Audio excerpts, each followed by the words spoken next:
Hey everybody, welcome back to HitPoint. Baku, how are you doing this evening? Doing great, sir. How are you doing? I am doing all right, man. It has been another week. It is crazy how time Another week. flies.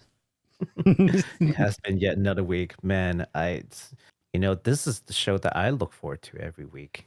I get Yeah, to see Derek's face. this is legitimately like one of the highlights of my week. I get to not worry about like work. I get to not worry about like doing projects around the house. This is my time to just hang out with my good buddy here, Baku-san JRPG. And I'm just sorry, what? This is not work. This is totally work. What? not for me. No, I mean, my work comes later. I do the editing. That makes sense. I was like, wait, I'm on a deadline. What are you talking about?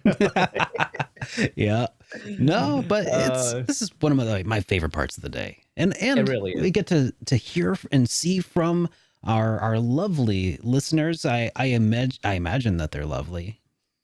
A couple of them. Yeah. You know who you are. You know who you are. Oh boy.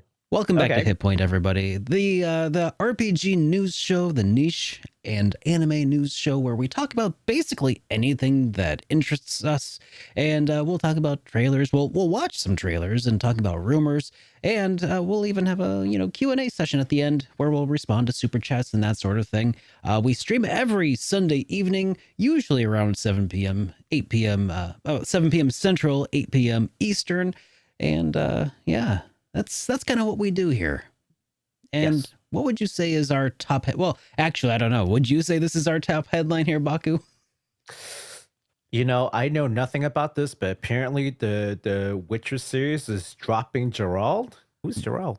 Yeah, Geralt. The Geralt of Geralt. Riviera. I mean, we don't well, we'll talk a little bit about that. He might be being, left behind. We'll find out Mhm. when we get to our discussion about it in a little bit. But Yes. yeah, that's kind It's of the definitely thing going to be making. it's going to be a little bit more of a TED talk. You have to educate me on this one, sir.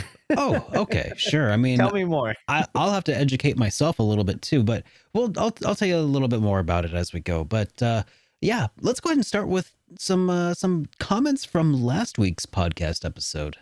Yes, let's do that. Okay, so we've got one from Joe Gurr. I think it's Joe Gr. I'm gonna say Joe Gurr. Joe Gurr.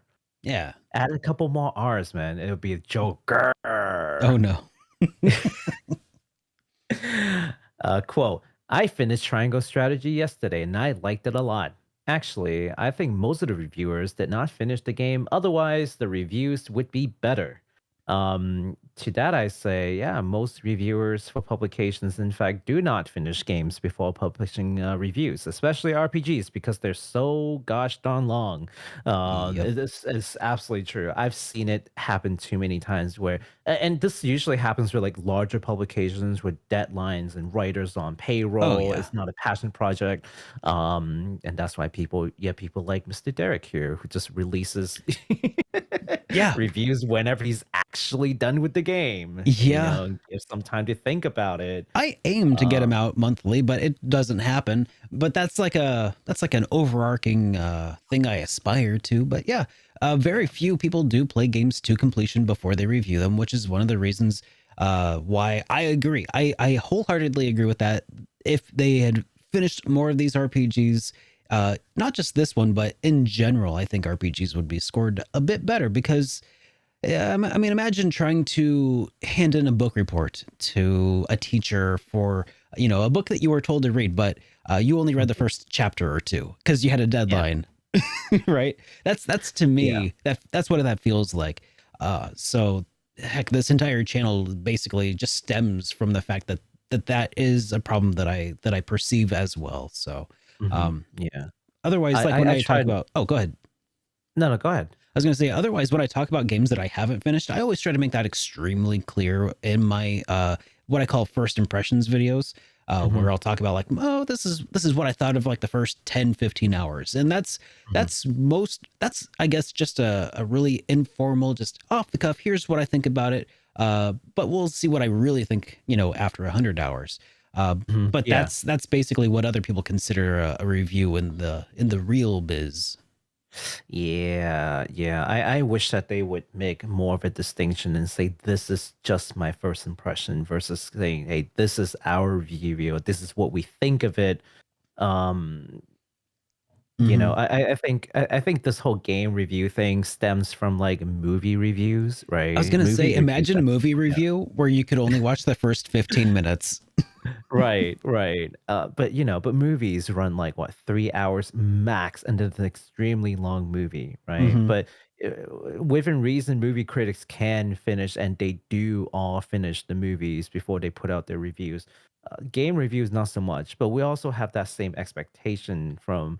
And I think that's the reason why like Metacritics is so divided sometimes when it comes to Hmm. like publication review versus like user review, because Yeah. user reviews, it tends to be well when they're not being review bombed, they tend to consist of people who actually finished the game versus critics who probably played the first like 3, 4, 5, 10 hours Hmm. max, Yeah. when The a game might distinction. be like Yeah. right, It's like a it's distinction just between people who care and people who are paid to do it.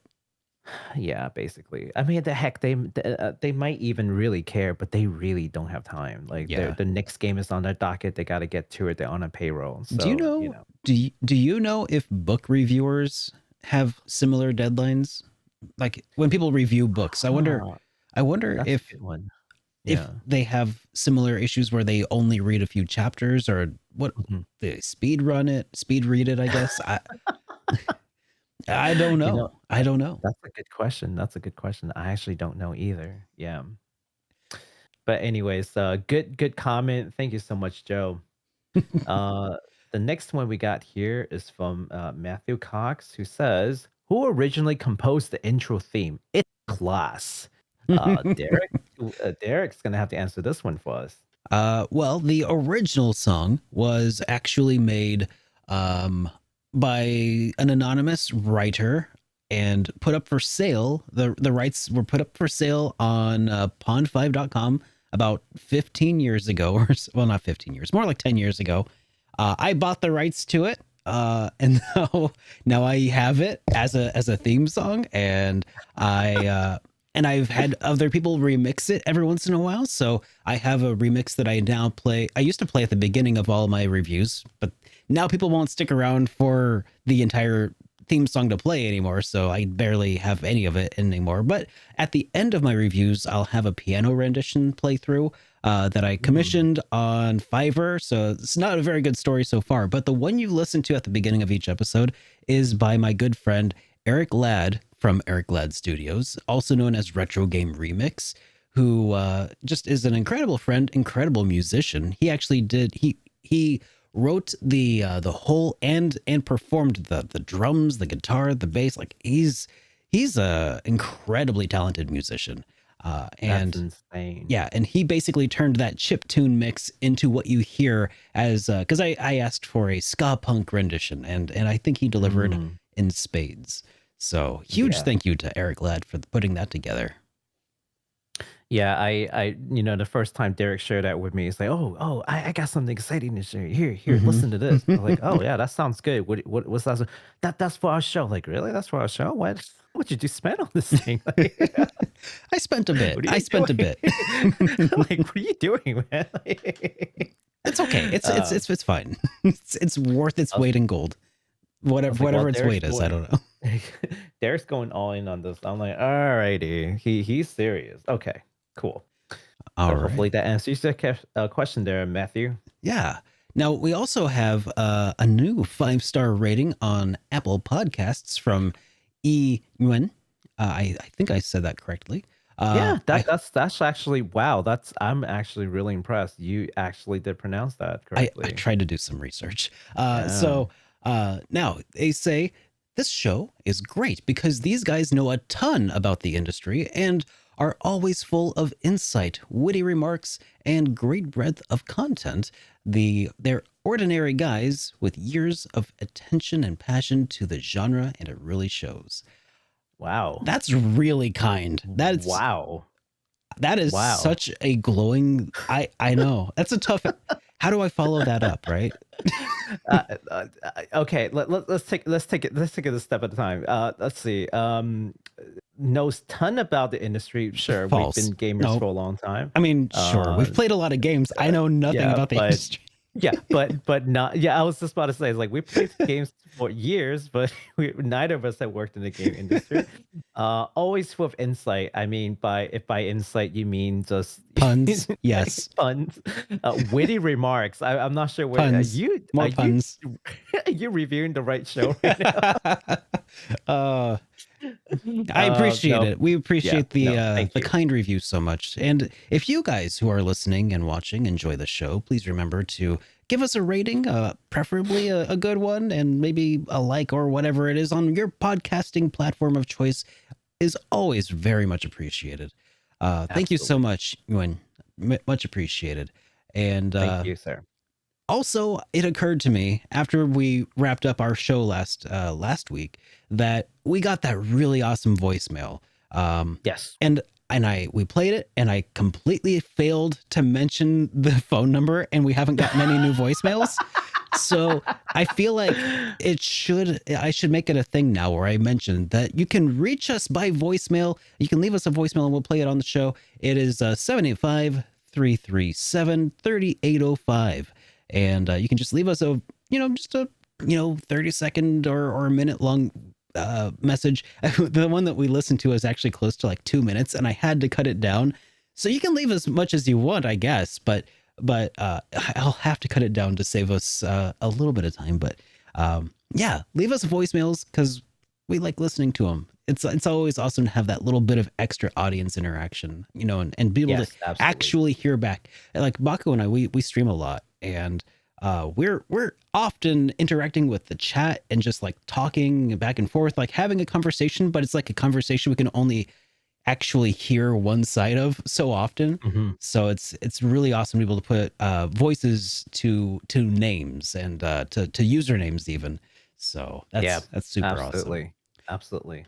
Yeah. And I don't know if I mentioned this yet, but also as far as like super chats go, we also will be responding to those at the end of every episode as per usual. So if you feel like you have any questions or comments that you would like us to take a look at and respond to, feel free to throw those in the chat and in the super chats, and we'll make sure to respond to those at the end. Absolutely. Any burning questions, any remarks that you're just dying to hear us answer to, definitely do that super chat. Otherwise, if you just want to contribute towards the discussion, if we throw any side quests at you, leave them in the comments after the show. Yeah. I used to have a series of well, I thought it was going to be a series of videos called Side Questions, where I would just like tackle things, and I was like, you know what? That's such a good name. But it never became a video series. So maybe Huh. when we send people on side quests, they should be side questions, eh? I like it. I I think like that. yeah, we should put that to like that. use. Yes. let's do that. Let's do that. Yeah. It's free, unlike the intro that you it is a great intro, but man, you spent so much on it. What are you doing? The theme song, yeah. Yes. Oh, Yes. and I think that the last set of side questions that I sent out was actually just a really basic tie-in to last week's sponsor spot, which was Bokksu, about the Sakura, like the inclusion of Sakura in various anime. And Yes. I didn't see a whole heck of a lot of responses to that, honestly.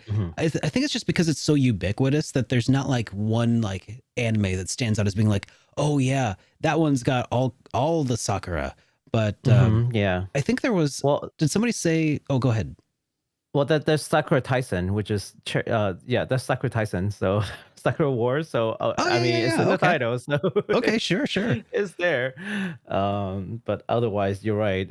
Sakura's cherry blossom is such a common thing in typical Japanese like year that I don't think they're like going out of the way to show a specific scene. So Yeah. But anyways, Bokksu is not our sponsor necessarily this year or this episode, but we have Bokksus left over that we're going to be munching on, and you can still, if you want, you can still use our promo code down below to save 10% off of your order. They're not paying me to say that this time, but but Bokksu here and I, but Baku and I, I'm changing my name to Bokksu-san JRPG. Yes. Perfect.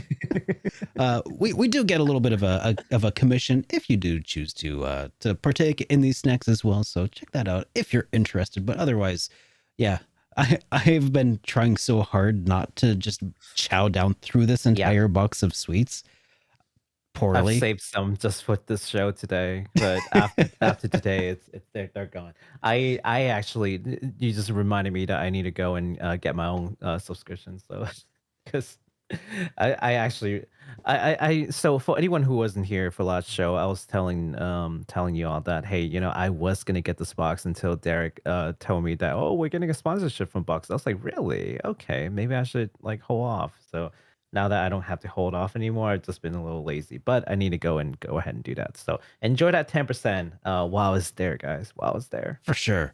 Now, so you were saying did you want to provide an update? You said that your mom actually got to try some of these also, didn't she? Yes, and she loved it. I was, I was telling her about these like box services, and that's like a completely foreign Concept. concept for her. And Yeah. she was like, "What do you mean they just send you a box?" Like, yeah, they just send you a box of snacks. It's like, why would you do that? You just go to the grocery store.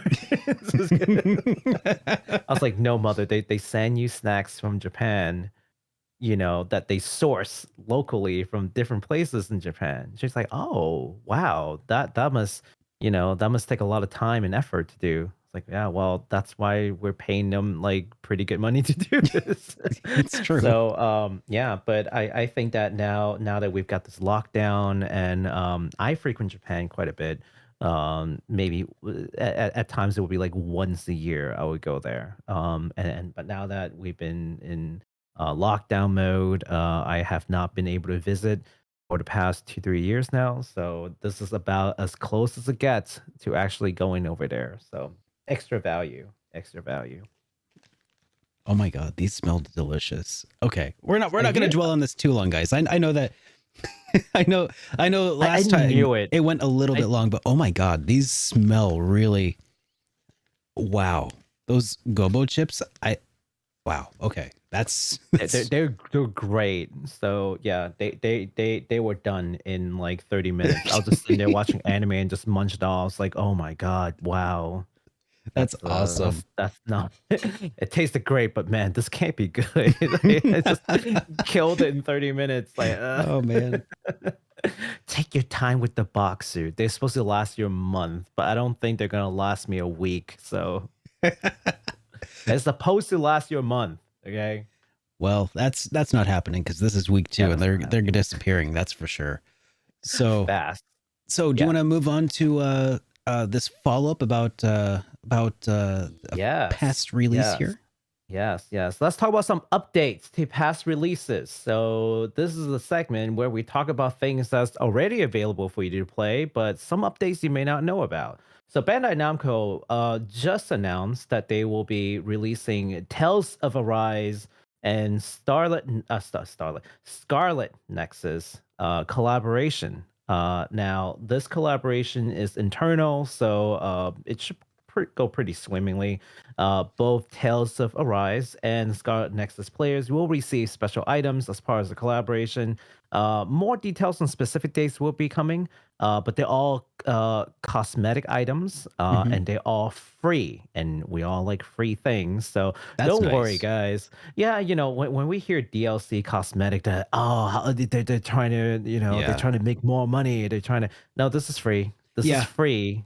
It wasn't. Really, It this wasn't is until free. you said that word that I was like, okay, don't care. Free. Free. Okay, I kind of Okay, cool. yeah, That's kind of okay. cool now. Yeah. I mean, both games are just like highly acclaimed. So I think there are a lot of fans here. I think Tales of Arise specifically are just people are just giving me like raving reviews. All of these streamers that I talk to, that I look up to, who do like RPG contents, they're all just raving about Tales of Arise. Like, wow, this is the best Tales I've ever played. And Wow. yeah, right. So they'll all be like, before this, it was like Tales of Vesperia, Tales of Symphonia, Tales of Berseria. Those are Tales of the Abyss. Those are like ones I keep hearing about. Hmm, hmm. And now Tales of Symphonia. Arise. Yep. Yeah, Tales of Arise has now gone like Top of above the it, and list. it's just top of the list. And I'm like, wow, okay. And Scarlet Nexus also just raving reviews, a new IP, and people are loving it. They can't wait until there's a Scarlet Nexus 2. So yeah, so there will be an Iron Mask and Flaming Sword from the Tales of Arise series going to Scarlet Nexus, Hmm. and the Myoho Muramasa from sorry, let me try this again. Myoho Muramasa from Scarlet Nexus will be going to a Tales of Arise. Again, they're all cosmetic items, so don't expect any stat increases, but they are free. So if you're a fan of either series or both, why don't give it a try if you haven't tried them yet. And look forward to more news when they actually drop. And that's the update. Nice. Thank you. All right. So we also have some upcoming releases that we can talk a little bit about here. So yeah, did you want to? Here, you go ahead and lead with Coromon here, and we can. Yes. Yeah. So let's talk about Coromon. Coromon is from Tracksoft and Freedom Games. It is a new Pokemon-like monster taming RPG where players will explore the world of Velua, build a squad of Coromons, and engage in classic turn-based battles. If you love the idea of Pokemon, but just can't deal with Nintendo, or you just want more classic Pokemon experience, then this game Hmm. might just be the right game for you. Do you want to check out the trailer so folks have a good idea what we're talking about? I do. Let's check this out because I haven't seen this trailer yet either. Yeah, let's go.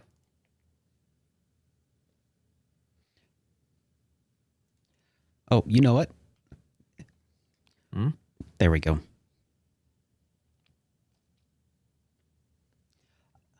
Actually, hang on a second. I think Sound. I don't think that there's any sound. That's what I'm wondering.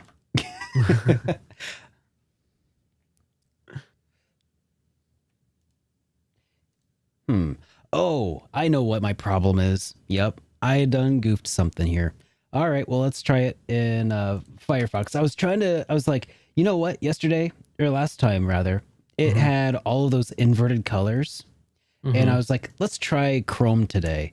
But then Chrome doesn't have a setup to output to my very specific needed all right. Here. I'll just Yes. Okay, Yep, we'll just do it this way. that's okay. I tried. You tried. Oh, there we go. Oh, I hear sound. Okay.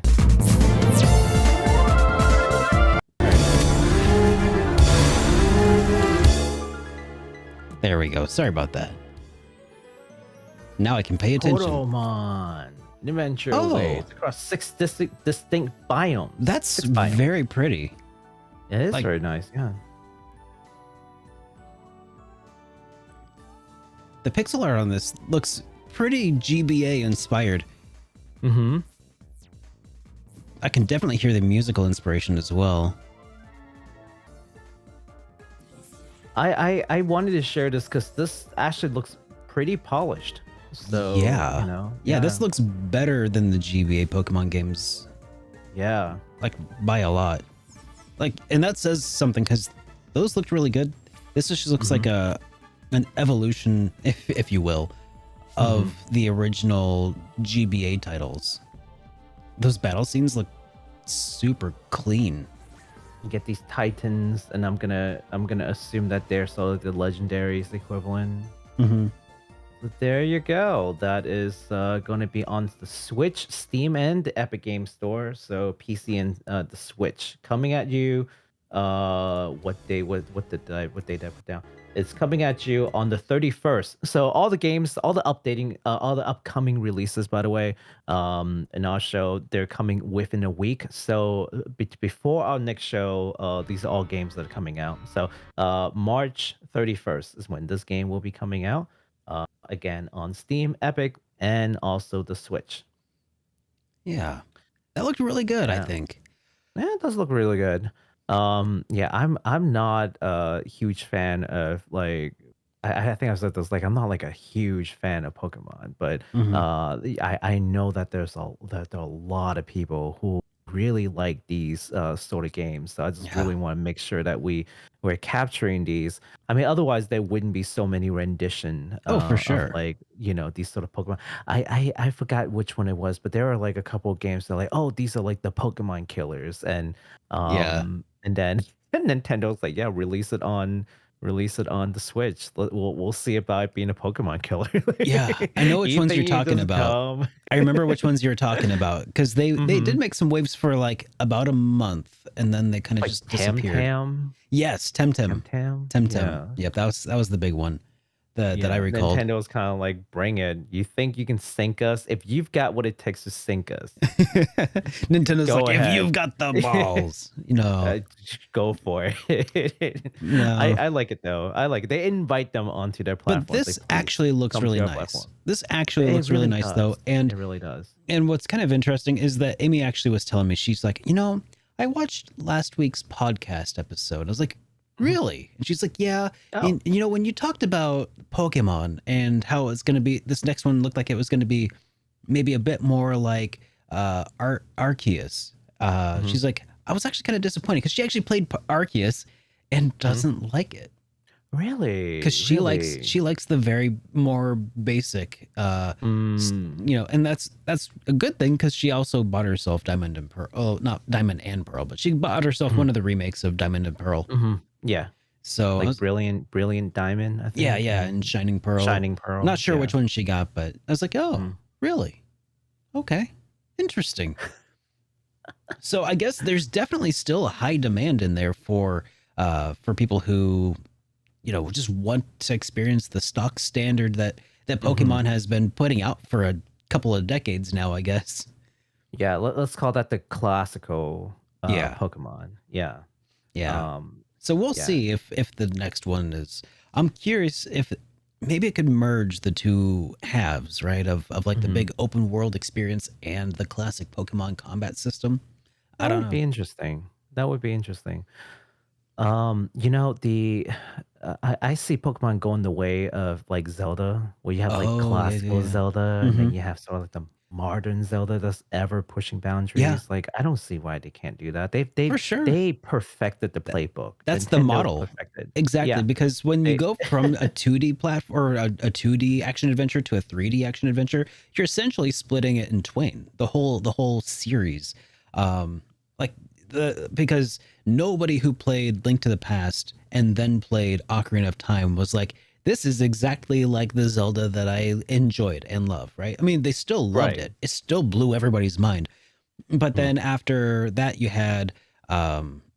had Majora's Mask and Mhm. Wind Waker and then Yeah. Skyward Sword and on their handhelds you still had the top down Zeldas, uh Yeah. the Majora's, no, not Majora's Mask, the Minish Cap, and Mhm. you had the GBA like Oracles of Ages and Seasons, and like that Mhm. was, so if you really loved like the original, you could go back and play those. And Mhm. yeah, I guess I'm just kind of repeating Yeah. what you said, but just going, just being way more detailed about it. But yes, you are Oh my right. god. Zelda just absolutely is what is I guess how you should handle some of those things and split your, if you want to split your giant franchise, that's a fantastic way to do it. Get God, yeah, no, you're absolutely right. So, hold on, give me 1 second. Let's see. Ton knows a ton about the industry. Check. Always full of insight. Check. Witty remarks. We need more witty remarks now. oh We oh got oh the. shoot. Come on, we gotta satisfy our listeners. I'm just gonna eat these chips now. Yeah. Okay. These are so good. What are they? I, uh, that's what the booklet's for. Read a booklet. The booklet tells you what they are. Okay. Alrighty. Well, while you do that, let me move on to the next upcoming release. And that actually we've touched on this game about a month ago. This game is called TERRORbane, and the only reason why I'm bringing this up again is because, again, these games are available before next show, so within a week time. This is a 4-4 breaking meta RPG about game programming where bugs are your friends and the player cheats their way through to challenge the developer.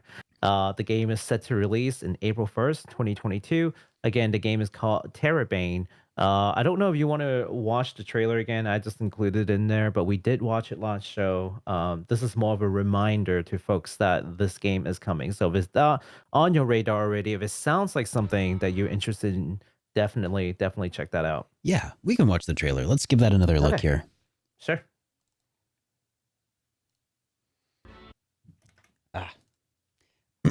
One of these days, I'll get the process completely nailed down.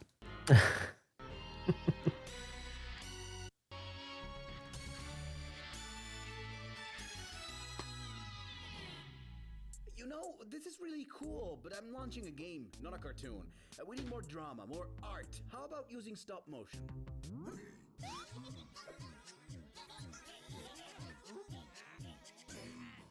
This is such a weird trailer. Mm-hmm. Yeah, Really well put together. I mean, how many trailers do you see that actually have like claymation in them? animation studio here. You decide. I just want it full of explosions, special effects. I'm just hoping they didn't actually waste all their budget on those. You know? That's true. There is quite a bit of budget that goes into claymation, isn't there? Mm-hmm. Then again, he's also just standing behind a desk here, so that part's probably very cheap to produce.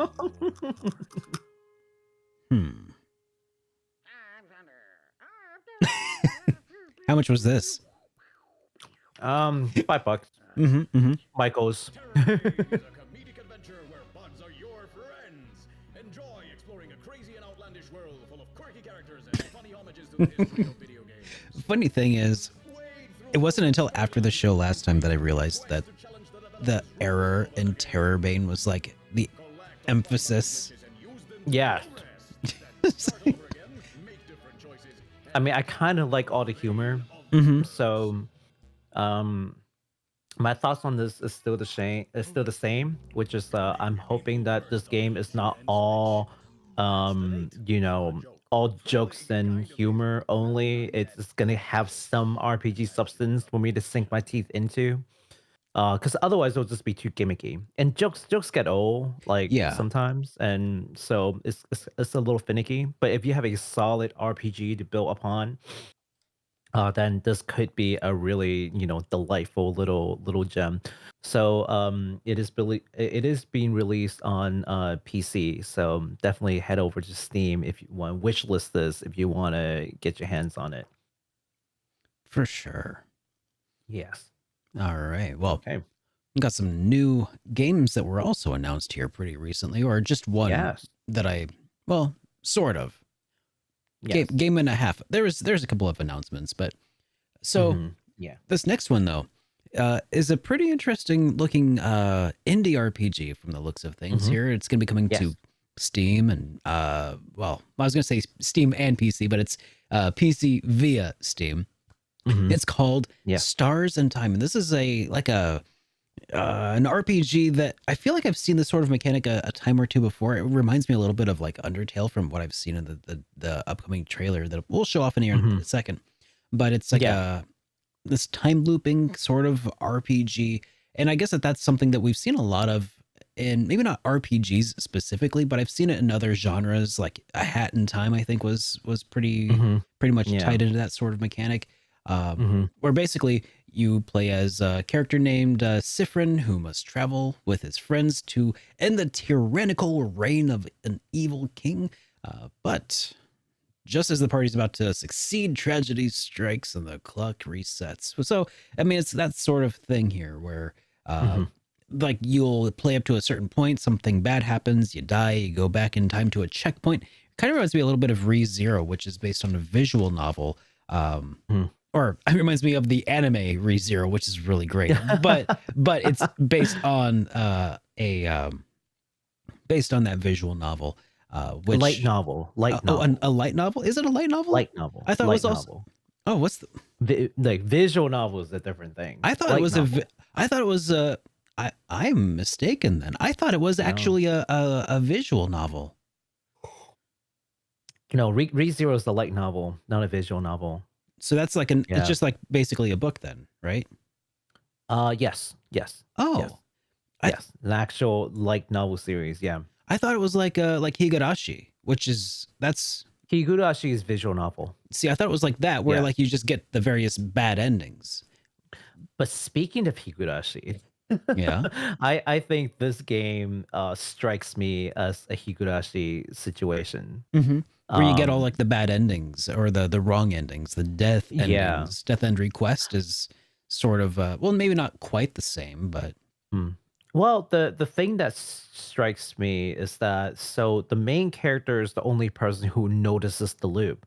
So each time the loop progresses, he would lose some of his like cheerful veneer, but Mhm. he would also gain insight into Yeah. what's happening to move towards some kind of resolution, right? Yeah. So, and in that vein, it reminds me of Higurashi because a certain character, I won't say who, because maybe some of you guys have not seen it before.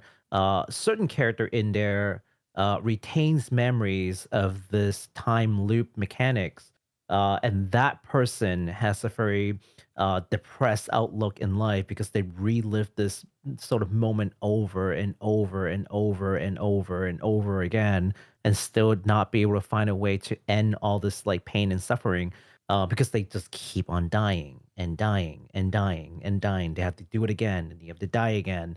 Every time you will just die. You know you So will dark. die. I love it. Yeah, no matter what you do, you can't get out of it. It's kind of a time loop, like a temporal prison, if you will, Mhm. where you're executed all the time and just coming back with all your memories intact. So that's what this game is built on. And I thought Yeah. it just was fascinating. The art style looks interesting. Battle mechanics looks a lot like it's inspired by Mother and what's that other Mm. game now that you just mentioned? Shoot. Death end request.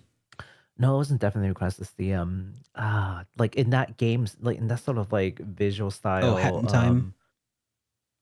No, shoot.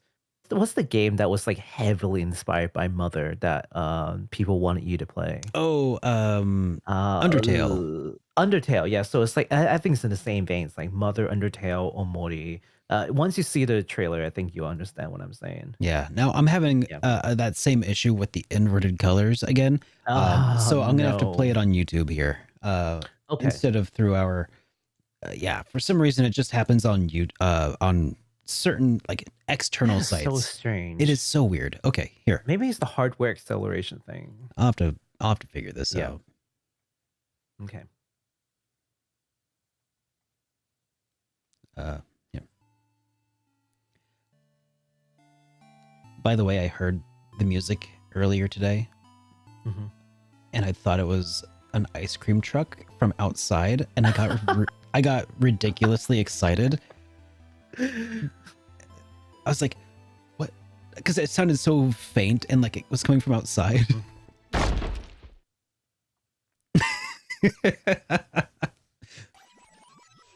I legit like ran outside. I didn't even have any cash.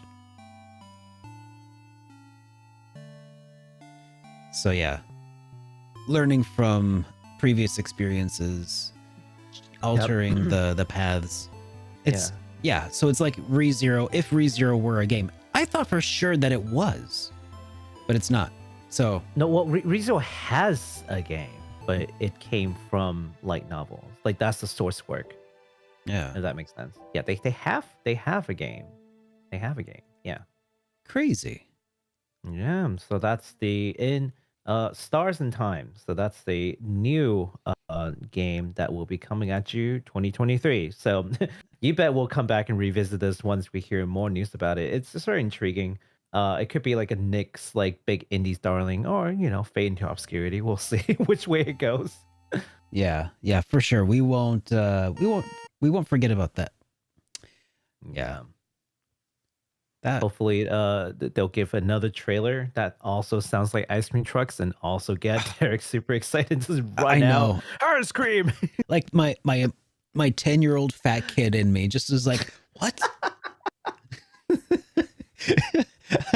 I'm like already scrounging the house for change because I hear this. I don't know why. It's actually, I know why, because I was playing through my speakers instead of my headphones like it normally does, and I'm like, and I heard a truck go by. I'm like, what? It was that diesel sounding engine. I was like, okay, time to. I even went out and I asked him. He's like, did you hear that? She's like, what? There's an ice cream truck, and she's like, what? Maybe they take debit. Nowadays, they take Apple Pay. Oh man, that's an industry that needs to come back. Okay, because Yes. there was nothing more that sparked more random pieces of joy than like just a hot summer day, and then having the sudden opportunity to spend too much money on crappy ice cream. Like it was just so novel, and like I don't know. It's like you ever like. It's like Gandalf came to visit the hobbits back in the day. That's what it's like. Hey, it's everybody. It's Gandalf. Let's go get our change, and maybe he'll set off some fireworks or something. You know what? The ice cream will never look like, No. especially the character one. The Ninja Turtle. Yeah. Yeah, the Ninja Turtle was the worst. SpongeBob. Oh my God. Yeah. SpongeBob. So I think when I was a kid, I would avoid those on purpose because they never come out right, and I feel like I was getting scammed. And then Yeah. as I grew older, I would deliberately get them just to see what I get. So I just see myself growing with the ice cream truck, as I matured. I leaned into it. I feel like the main problem with ice cream trucks is at this point they failed to grow up with us. Now imagine instead of on a hot summer day, it comes through delivering or dispensing ice cream. Instead, on like a hot summer evening, maybe a hot weekend, that ice cream truck, instead of dispensing ice cream, comes through and like sells like mixed drinks or something like that. Oh, you want a margarita? Sure. I mean, sure, the logistics of that probably wouldn't work out with like, not being able to drive and like have open containers or something. Right. But, something like that. I guess I'm describing like an alcoholic food truck, but different. They need to take Apple Pay. That's Yes, they for want sure. they want to grow up with it. You need to take what's that other one? I mean, I don't even have an Apple phone. Okay, well, let's just take like staying Apple Pay. Let's also take alcohol out of the equation. Like, okay, early morning, just a truck comes by dispensing lattes and stuff. That would be so dangerous. Just they drive it around like corporate parks and stuff. Oh my Office God. parks. Just like I don't even know what I song they would would. play. Just it'd be fantastic though. Some kind of fancy avant-garde jazz, of course, that you hear from Starbucks. Yeah, sure. Something like that. I love it. Sounds like Seattle. You know what? It does. It does. That sounds, my God, that would kill. That would kill so much in Seattle. Mm-hmm. I wonder how many of our viewers are from Seattle. It's like, hey. I loved living in Seattle, and there was a Mhm. lot of coffee, and it was a lot better than just Starbucks. Like Starbucks is like, people complain about Starbucks. It's not. It's the drip coffee sucks. That's a fact. Their lattes are like a thing that like, if you just are in the middle of nowhere, it's the thing that you're guaranteed to have access to. So if like you're on a business trip and you're just, barely rolling out of bed and you have one bloodshot eye and you're like, I just need some caffeine, you could go to Starbucks and survive the encounter. Like that's something that you can't get from just random shops, but most often at this point, like, especially in the middle of like the Midwest, in the middle of nowhere, and like, oh yeah, I'm going down to Oklahoma City or something like that, or one of the various small satellite towns that exists because of Oklahoma City. Like if you go there, and you're like, I need some coffee. Who has coffee? Well, you can go to like Joe's Cafe, and you'd get drip coffee. That'd probably be equally good. But if you're like a, an espresso person, I guess Starbucks would suffice. Anyways, we're going way off topic into other territories. Well, apparently, this is what some people like. I think you're probably right. You know what? Worst case scenario, you just bring your bribe. Just Mhm. yep. Wow. I still haven't used the bribe. You still haven't used your bribe. I still have not used my bribe. It's just sitting there. It's like a. I use it every opportunity that it comes up. Unfortunately, I don't have any hot water, or I would bribe right now. Mm. Yep, it's a fact. I've used it every opportunity, which is to say I've used it at least 10 times. Not to brag. Anybody who doesn't know what a bripe is, by the way, it's a coffee pipe. Mm-hmm. And it's a little brass pipe that you put coffee grounds in. You put in some water, you heat it up like a crack pipe, and then you suck your coffee through a filter. And it's actually pretty hipstery, but pretty tasty too. I was like, if I had it with me, I would show it on stream right now, but I left that upstairs, and I'm not going upstairs. Maybe next time. I'll keep it and I'll show it off. All right. Alrighty. Well, let's go ahead and move So- this along here because we'll talk about the headline. What I would say is the headline. Baku, I'll tell you a little bit about what's going on here. Oh yeah, please. So Why eat this cookie? sure. Oh man, I'm jealous now. Okay, fine. It's my turn to talk while you eat. Okay. So CD Projekt Red has announced basically through their website that essentially through the website they say a new saga is beginning. And they've shown just a single piece of art that shows Geralt's wolf pendant resting in the snow. And so basically it's indicating that a new saga is about to begin in the Witcher franchise. And the Witcher franchise is sort of an interesting beast to talk a little bit about. And this is coming from somebody who has not read the books, who has not played the games, but I have watched the Netflix series and it's actually really good. But the Netflix series is based on some of the books, as I understand. But anyways, so what this is kind of maybe implying here is, and what a lot of fans are now speculating about is, so this is the beginning of a new era, which means the end of a previous era, maybe. Geralt's pendant resting in the snow might be interpreted as, something was, his symbol of being a Witcher, resting in the snow, not attached to Geralt as it should be, Is Geralt being left behind? We don't know. I mean, that's why it's a question. Like, I'm very curious about the future of the Witcher series. And honestly, the Witcher Netflix series has sparked my interest in the series quite a bit, especially because I hear so many good things about The Witcher 3 in particular. Yeah. But there's also really good stuff to this announcement that I think other people will probably be very curious about. So in addition to announcing the beginning of a new era, oh, by the way, fans, for anybody who doesn't know, they're speculating that this is probably going to be an indication that Ciri is going to be picking up kind of as the new hero of the forthcoming saga. We'll find out. But one of the other things that it looks like CD Projekt Red is moving away from, aside from maybe just Geralt, they've stated that they're moving away from REDengine toward Unreal Engine 5 for this, and they, in their words, they are beginning a partnership with Epic Games that will be a years long. So Epic Games is the owner of the Unreal Engine, right? So I don't know if necessarily this means like a partnership with their Unreal Engine or their Epic Games store. I mean, there's a strong possibility of that. But yeah, they're going to be moving away from REDengine. And here's an interesting quote from the site here. They say, REDengine, the technology which powers Cyberpunk 2077, is still being used for the development of the upcoming Cyberpunk 2077 expansion. So, I mean, that's kind of a given. I feel like that's kind of like, well, duh. Yeah. Like if you're going to continue working on the same game, you're not going to like, there's not a way to...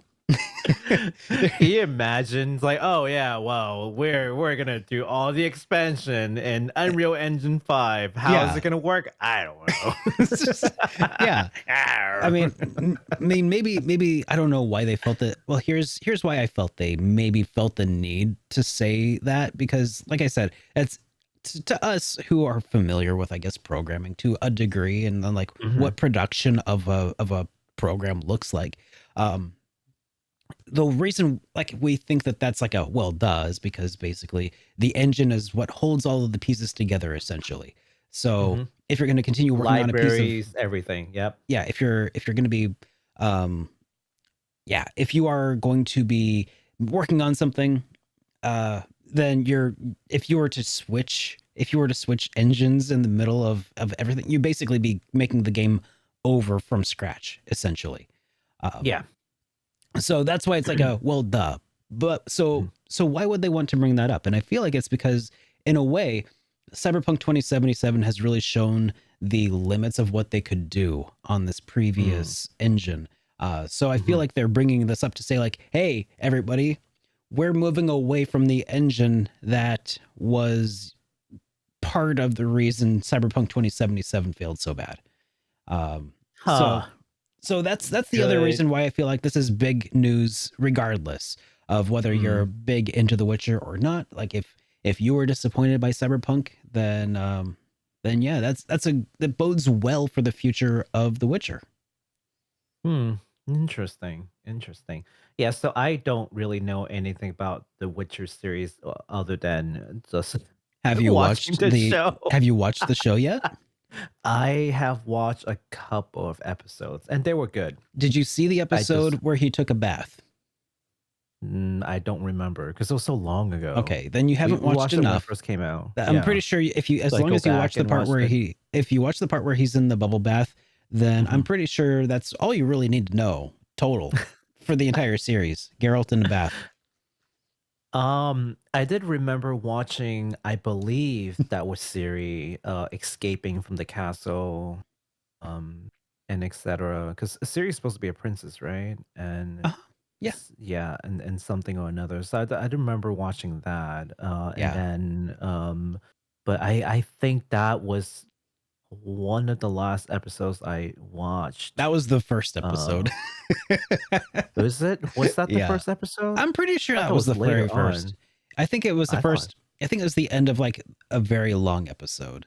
I think the first episode might have been like an hour long. I don't know. I can't recall. I might have gotten them mixed up. I mean, I did remember watching the origin of a certain ugly duckling that became not ugly Okay, yeah, duckling. you got further. Okay, So, anyways, yeah, I Sure. don't want to give too much spoiler, Yeah, but yeah, I spoilers, can totally Baku. see Siri being sort of the new, because I do know, because I have a friend who's like really big into The Witcher, and he will tell me little snippets every chance that he gets. He's one of those people who are just like super excited about certain things, have no one to talk to about. So he was just yeah. like, "Well, you like games? Let's talk about Witchers." I was like, "You like RPG, don't you?" He's like, "Yes, but it's like, no, hear me out." So Siri, right? Oh, okay. So I do have some idea, and yeah, no, I can totally see her being sort of like the new protagonist, and it makes sense, or Sure. a new character coming. I welcome it anyways. I like strong female protagonists being in RPGs, and I think one that's not just like edgy. It's just like that's as if that's the only way you can portray a strong woman is she has to be edgy. It's like, no, she does not. But maybe she can be kind of cool, right? And Yeah. that's okay. Maybe. But with like a freaking personality. Thank you. Like, hopefully. Yeah. So we'll see what happens. But I welcome it either ways. If this is what the franchise needs to move on to a next generation, I'm not a person who likes to hold on to the past and just give me more of the same thing. Yeah.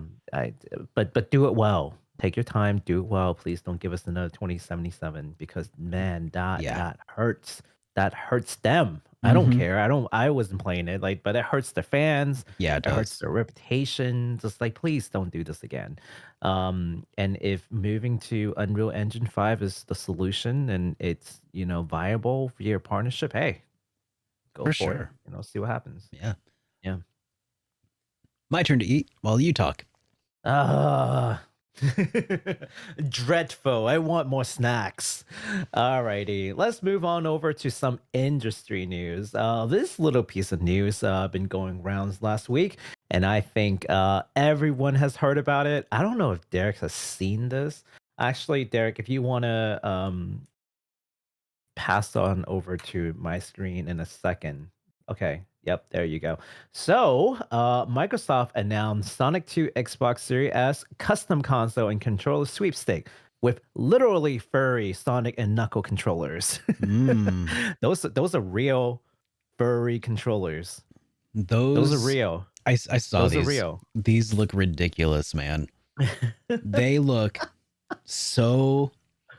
Okay, just imagine first Cheeto dust. Just imagine Dorito dust. Like this is a controller that you're gonna need to vacuum. This is a controller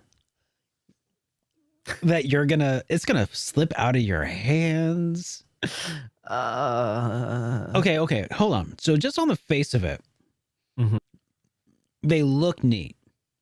They look like aesthetically. Take out any concept in your head of like usability, just from a visual perspective. That looks neat. The controllers do. The Xbox doesn't, though. I think the Xbox is kind of ugly, actually. Yeah, the Xbox just. I do like the ring though. The ring looks really cool. If it was an actual like embossed like ring of gold, but it looks like it's just a decal. Oh, you know what? You're right. If it was, like actual like metallic kind of like, painted, that would be pretty cool. But the Sonic versus Knuckle, it just looks like they just took something, just like spray paint, just slapped it on. There's no thoughts involved in that. You ever seen those like hashtag gamer girls like licking a controller as like, just imagine. Like, I don't know why, but like that's the first thing that went to my mind with this is like, you're gonna get hairballs. If you have like a cat at home and the cat just starts like licking the controller. Oh my god. Oh god, yeah. And forget Cheeto dust. Like even if you don't snack in game, right? Even just sweaty palms. Yes, they're gonna get matted. Grime. It's gonna those controllers are gonna turn into dreads. They're just gonna like get like little just from the hand grease. It's gonna look bad. It's gonna be bad. It's going to be so bad. Like I don't think anybody wants this. So my guess, honestly, what these things are, they probably made some kind of like a glove thing that you can that has to come off. It has to come off. And you can just take it off. It's just a blue and red controller, but I think it's a brilliant idea as far as like a what is it called, a marketing thing is concerned. Yeah. This is brilliant because we're finally talking about it. Exactly. Because we just can't, like, why? Why would you do this? There's, yeah, it's exactly what you think, and that's where I went as well. But yeah, if the ring was embossed and actually like gold colored and shiny, that would be cool. The GIF that they printed on the thing below it, I don't love it. Yeah, kind of. The execution as of right now, very bland. The controllers are the most unique thing about it, and they look extremely unpleasant. And the whole thing, it just looks tacky. I mean, kind of neat from a visual perspective, the controllers. But I respect the meme. Yeah, I just, that's all it is. I just respect the meme. So let me talk a little bit more about how people can enter. Yeah. Okay. Because speaking of memes. Okay. Yeah. Speaking of memes, imagine if this itself was a meme, and they're like, oh, actually, here's what the real controllers look like after the fan backlash, and it actually looks like good. Like that'd be the joke. It's like, this is the fake. This is the fake out. This is the weird jank Sonic that they did for the first Sonic movie. And then the fans are gonna be like, that doesn't look good, and they're like, oh, we reworked it, so it actually looks like this now, and we fixed it. That's probably not That's probably Yeah, not it, that's though. not gonna happen. This is a sweepstake, guys. This is free. They don't care. Yeah. So check this out, right? So there are two ways to enter. You can either retweet this or use some Microsoft reward points to get a chance to win the grand prize. For Twitter, all you have to do is retweet the official tweet, which will include in the description if you want to try your hands at it. And also, you need to follow the official Xbox Twitter account until at least a week after the contest entry phases end. So you can't just follow and then unfollow. That's not how it works. You gotta follow and you gotta stick around for at least a week according to their guideline. But boy, like imagine a person who won and just like unfollowed you right afterwards. That's messed up. Not gonna lie, if I got that, I'd take it and I'd unfollow because I legit don't. Why would you? Why would you not? You could be an Xbox fan. I don't know. I'm a Nintendo fan, but I don't follow them on Twitter. That is true. I do follow Square Enix on Twitter. I follow Atlas on Twitter, but like a console manufacturer. Well, Nintendo's a little different because Nintendo is a console manufacturer, but also I don't follow Sony. A lot of first party games. I don't follow Sony. That's true. That's true. Now for folks who also, well, this is only for people in US, I think. You can use 200 Microsoft reward points to enter. And only one person, one lucky winner will get these fuzzy controllers. So I was gonna say I shared this photo with my friend group, and one of our friend, they're like a couple. They live together, and one of them was like, "Well, we do have a cat, and we're constantly getting all this cat fur, so I'm just gonna hot glue this onto his Xbox controller." So if she actually pulls through and takes all those cat fur and actually glues it, because April Fool's is coming. My God. As long as you get a controller, like just get a glove on the controller first, right? And then do it. That'd be pretty funny. You know what these remind me of? These controllers remind me of, like, have you ever do you have like a grandmother or a great grandmother who has like a fake animatronic cat? Because I do. No, what? My grandmother had a fake animatronic cat. It was one of those things that was like furry and fuzzy, and you could turn it on and it'd go and it'd like purr, like really weird, and it'd wag a tail and blink its eyes.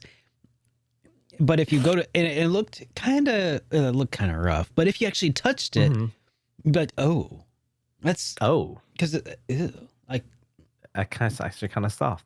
I mean, it's soft, but then like the texture below it is hard, so it feels like you're touching like a rigor mortis creature. Oh God!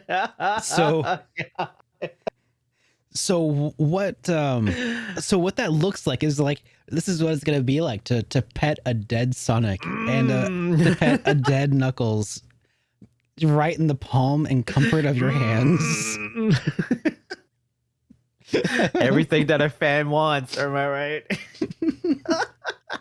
There, Sonic, yes. Yes, Sonic, yes, Knuckle. Like a little, yep. Just what is that when you stuff a dead animal? What's that called? Taxidermy? Yes, it's a taxidermy controller. So bad. It looks so uncomfortable. Oh boy, this is nightmare fuel. This is the god. Okay, moving on. Let's move on. Okay, so the next one is definitely something that's very special to me, and I hope that it will be something that you guys will also come to love, and that is the Final Fantasy Distant Worlds concert dates are announced. Derek, have you heard of the Distant World concert series before? Mm-mm. So the Distant Worlds music from Final Fantasy is a concert, is a long running series concert. Oh boy, it's been running for at least a decade and some more now.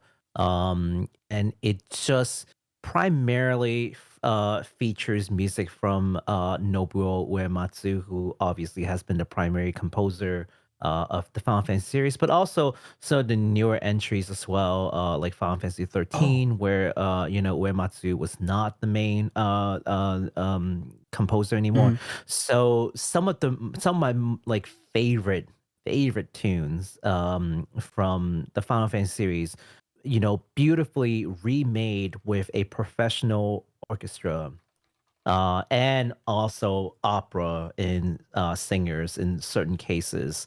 One time, I believe it was in Newark, New Jersey, where they invited the singer of the Final Fantasy X theme song, Steki Dane, and she performed live for the first time in America in that Wow. concert series. It was incredible. Her showmanship, her voice, like it just I was close to just being in full-blown tears. Like it was amazing. So if you guys get a chance once in your life to visit a Final Fantasy Distant Worlds concert and you're a fan of the Final Fantasy music, absolutely go. I know that it sounds kind of like stiffy because like, oh, it's an orchestra concert. People go there in cosplays. It's just like, no, it's just fine. You can wear like, jeans. It's okay. You don't have to Mhm. dress up. Don't worry. It's not a black tie event. I remember the first time we went, we got people dressed up as like white mage, black mage, and it's super cool. It is such a huge fan experience. So let me read some more from there. So this time is called Final Fantasy 35th Anniversary Distant Worlds Music from Final Fantasy Chorale. There will be a total of 20 concerts held around the globe. Wow. So definitely check to see if you will be able to attend one that is near you. Let me read off a couple of dates and locations for, and I'm only gonna read things that are in like the Western world because that's like our main audience. But Mhm. definitely, we'll leave a link down below with like the full list. So here it goes. Okay, the tour will begin in August 6th of this year. And the first, sort of like the more like Western part of the world that will get to experience this concert series is Chicago, Illinois, in September 10th, Los Angeles in September 24th, London in October 1st and 2nd. Then they're going back to the U.S. In Fort Worth, Texas, in November 12th, Boston, Massachusetts, November 19th, New York, January 7th and 8th, 2023, Nashville, Tennessee, January 25th, Barcelona, Spain, February 3rd, Paris, France, February 25th, Amsterdam, the Netherlands, March 3rd, and then back to the US, Orlando, Florida, March 10th and 11th. And that would be the end of the series. So if you live anywhere near these locations, definitely swing by. I'll be attending the next, probably the New York one myself. Wow. Yeah, I will absolutely will not miss this. Love this concert series. Yeah, so again, we'll be leaving a link down below. And if you are going to the New York one, let me know, man. I would love to just hang out. It occurred to me that this is actually starting to ring some bells. I think I have actually heard of this. Um, Mhm. and I think that there was a person who was like doing a lot of promoting of this over the years, and I can't remember his name anymore, but it was like, I think I I've lost it, but I remember hearing a lot about it and just being really over the moon and hoping that I could go to one of these at some point. Um, Oh, well, so I mean, it's I coming to you. Fort Worth, Texas, maybe November 12th. Sorry, It's sorry, I didn't want to interrupt you, but I just saw in chat that says nothing near Pittsburgh. I made a mistake. There is one in Pittsburgh, Pennsylvania, oh, September 20th, 2022, There you go, Epic Joe. I caught your message right there in the corner of my eye. Someone said, Oh. "Oh, nothing near Pittsburgh." Actually, there's one in Pittsburgh. You're Wow. welcome, sir. Yeah. Interesting. Eagle eye. I saw that in the corner of my eye. It's like, oh nope, I got you. I wonder. I mean, I got folks in Pennsylvania. Maybe I could make it up for that one. Yeah, so that was the only date that I missed. So if you're about to say, oh, but what about this? Okay, listen, I can't just like magically make these dates up. It just so happens I missed that. Okay. So, anyways, yeah, Pittsburgh, Pennsylvania, Yeah. September 20th, 2022. Yeah, check the official site for the details and Yes. yeah, For the full especially date. before buying any tickets. Well, speaking of buying tickets, the price will be reviewed in a later date. $1,000 each. Once that comes out, I will definitely talk about it. They do range quite a bit depending on the venue.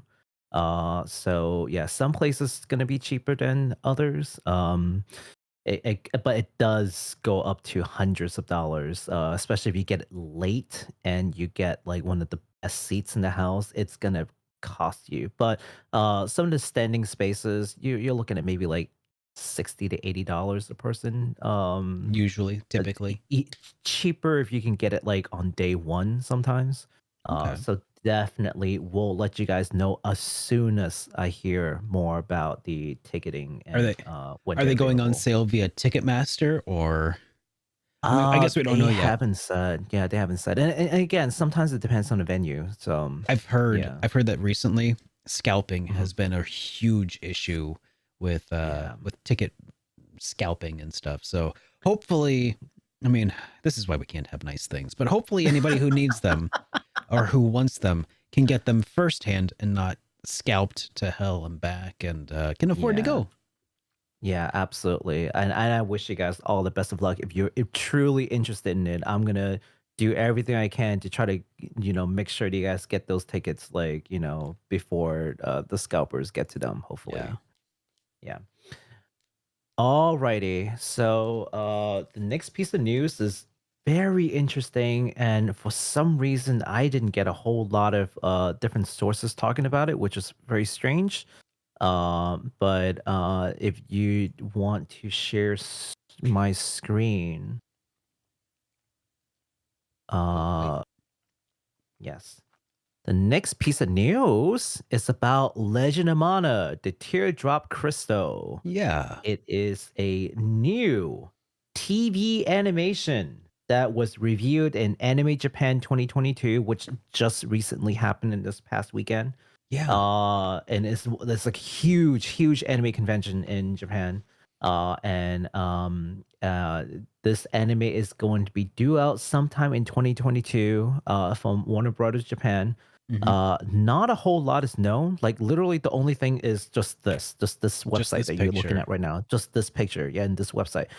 So you can kind of see the art style that they're going for is going to be a little different from the game, obviously, but they're keeping most of the the watercolor and the key art. So it looks pretty promising.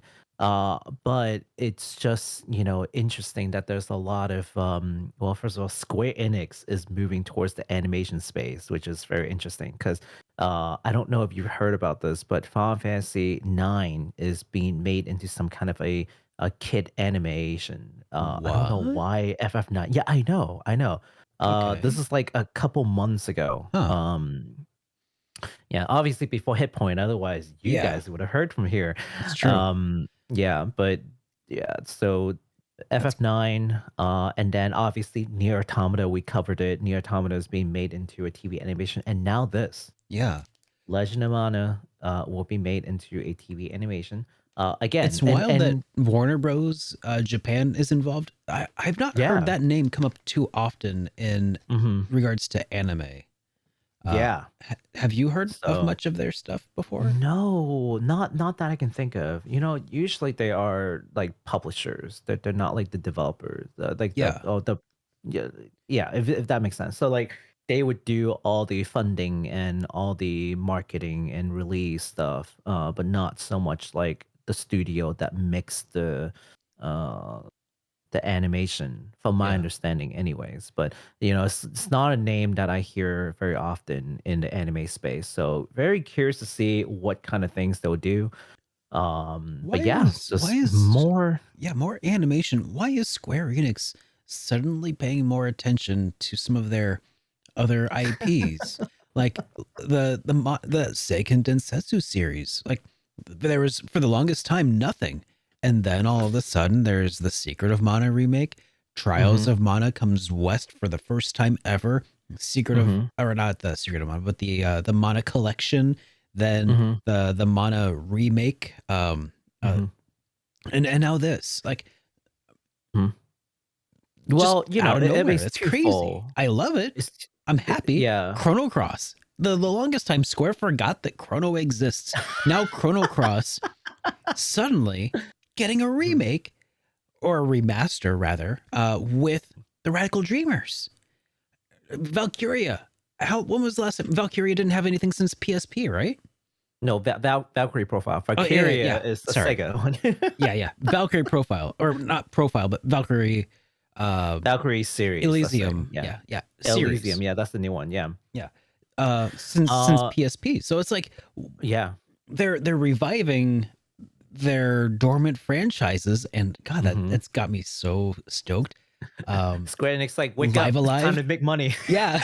Come on, guys. The wake time up. has come. The time has come. Somebody got a hold of the company purse strings, and they're like, after 10,000 years, I'm free. It's time to conquer the JRPG Earth.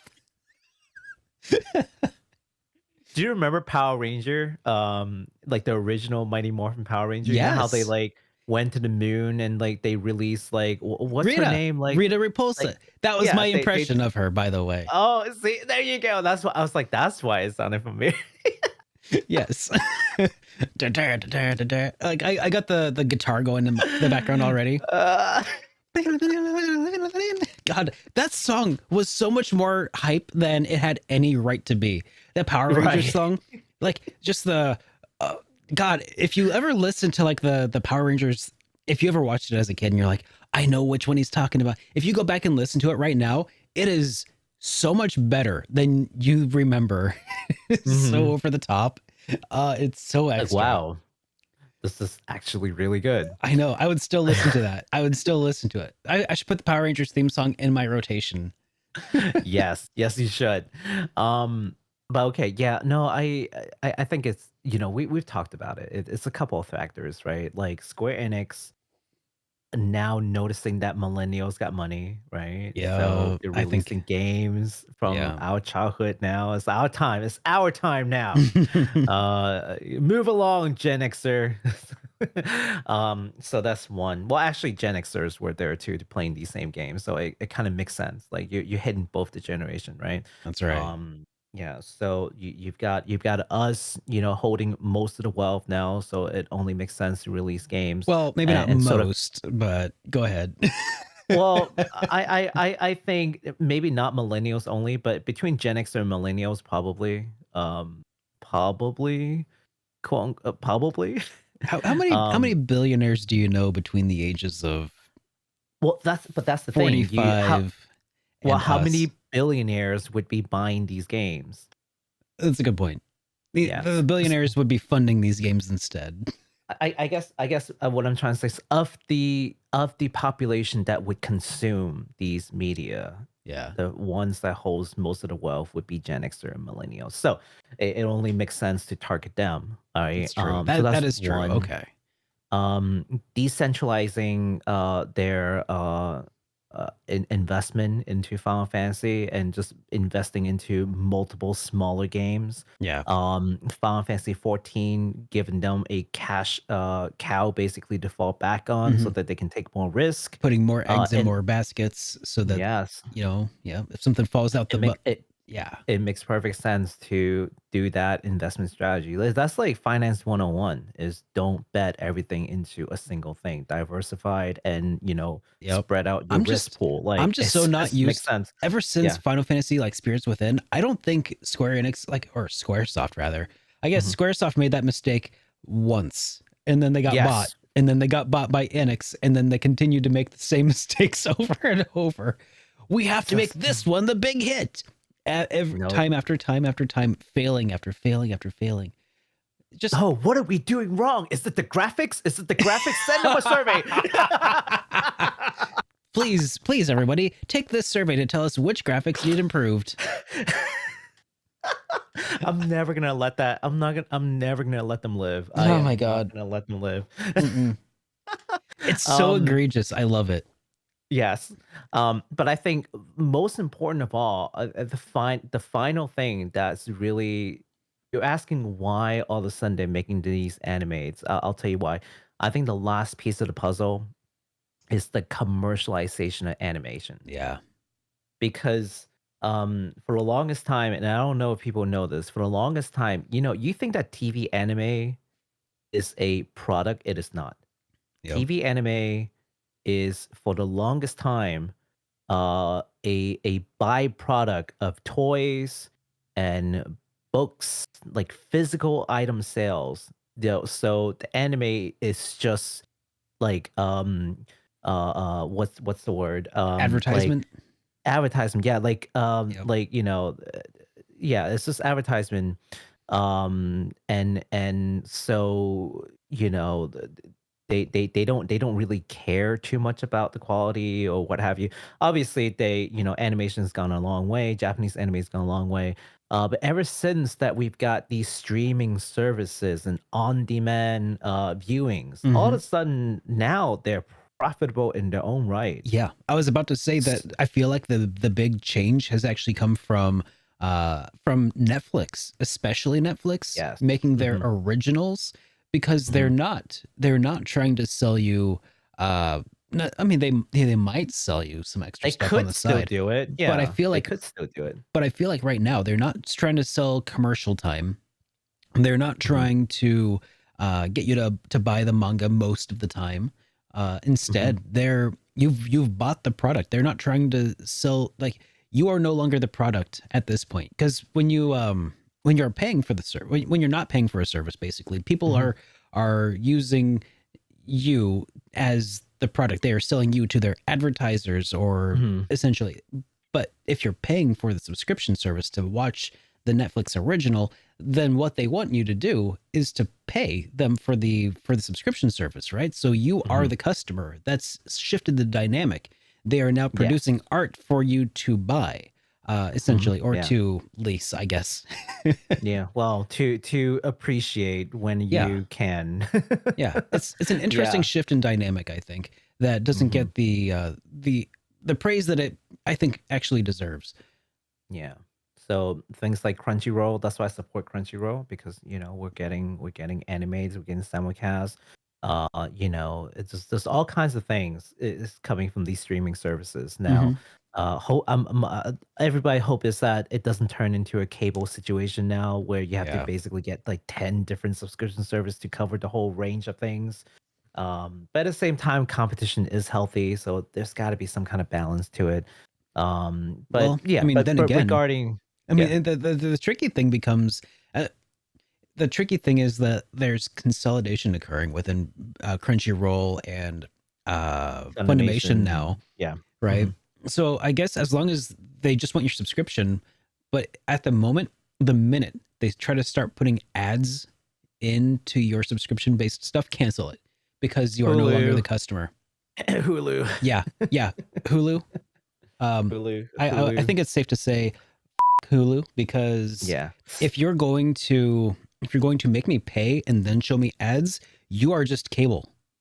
You are just the cable company again. That's what I'm paying to get away from. Yeah. And I refuse to accept the normalization of that. And you should too. If you have Hulu or any other subscription service that you're paying for and they show you ads, no, don't do it. I think they're throwing ads in the free account now, I think. Oh yeah, but, if it's free, then if it's free, then you can elect fair to be, game. It's got to be supported fair somehow. game. It's got to be supported somehow. So that's so hopefully that that sort of answers why these things are becoming anime. It's like, why all this done? Well, here's why. There's the reason for that, and I welcome it. This is not me being cynical about it. It's like, yeah, well, that's just what it is, and I welcome it. It looks beautiful. So I'm looking forward to see more about it. And of course, if there are more news that comes with this anime, we'll be covering it for sure. So yeah, let's move on to the next piece of things. Let's talk a little bit about Chrono Cross, sir. What you Oh, got for us? all right. Well, Chrono Cross, guys. Okay, we got some good news for people of a certain persuasion who, in fact, maybe like listening to some analog music, some not so digital. Well, I mean, it's probably digitally recorded, so it's honestly, it's probably doesn't make a huge difference. But Chrono Cross Remaster, the Radical Dreamers edition, is getting a vinyl soundtrack. Oh my god, Oh yeah, that's right up your alley. yeah, that is my jam. 7 new tracks that have been newly arranged of the original songs, plus 1 extra brand new song are being included in this pressing. So it's going to be released in Japan on June 22nd of 2022. Currently, it's not really sure if there's going to be a North American or European release, but it's looked like it's going to be available in those regions in respective stores that have been linked to the official promotional page. So if you check out the promotional page, there's links to various places that maybe it'll be available at. So Yeah, should be. Yeah. You know, when I added this to the docket, I was thinking about you the entire time. I'm like, well, Derek would care about I am this. so buying it. I don't care. I don't care. I am buying it. It's mine. It's if it unless they go and make it like a $400 release. And they could easily, with the amount of music in Chrono Cross, they could easily make this like a 4 or 5 disc pressing compilation album, if you will. And it could get really expensive, and I would still really want it though. I would still really want it. Anyways, yeah, the promo page is going to be linked down below.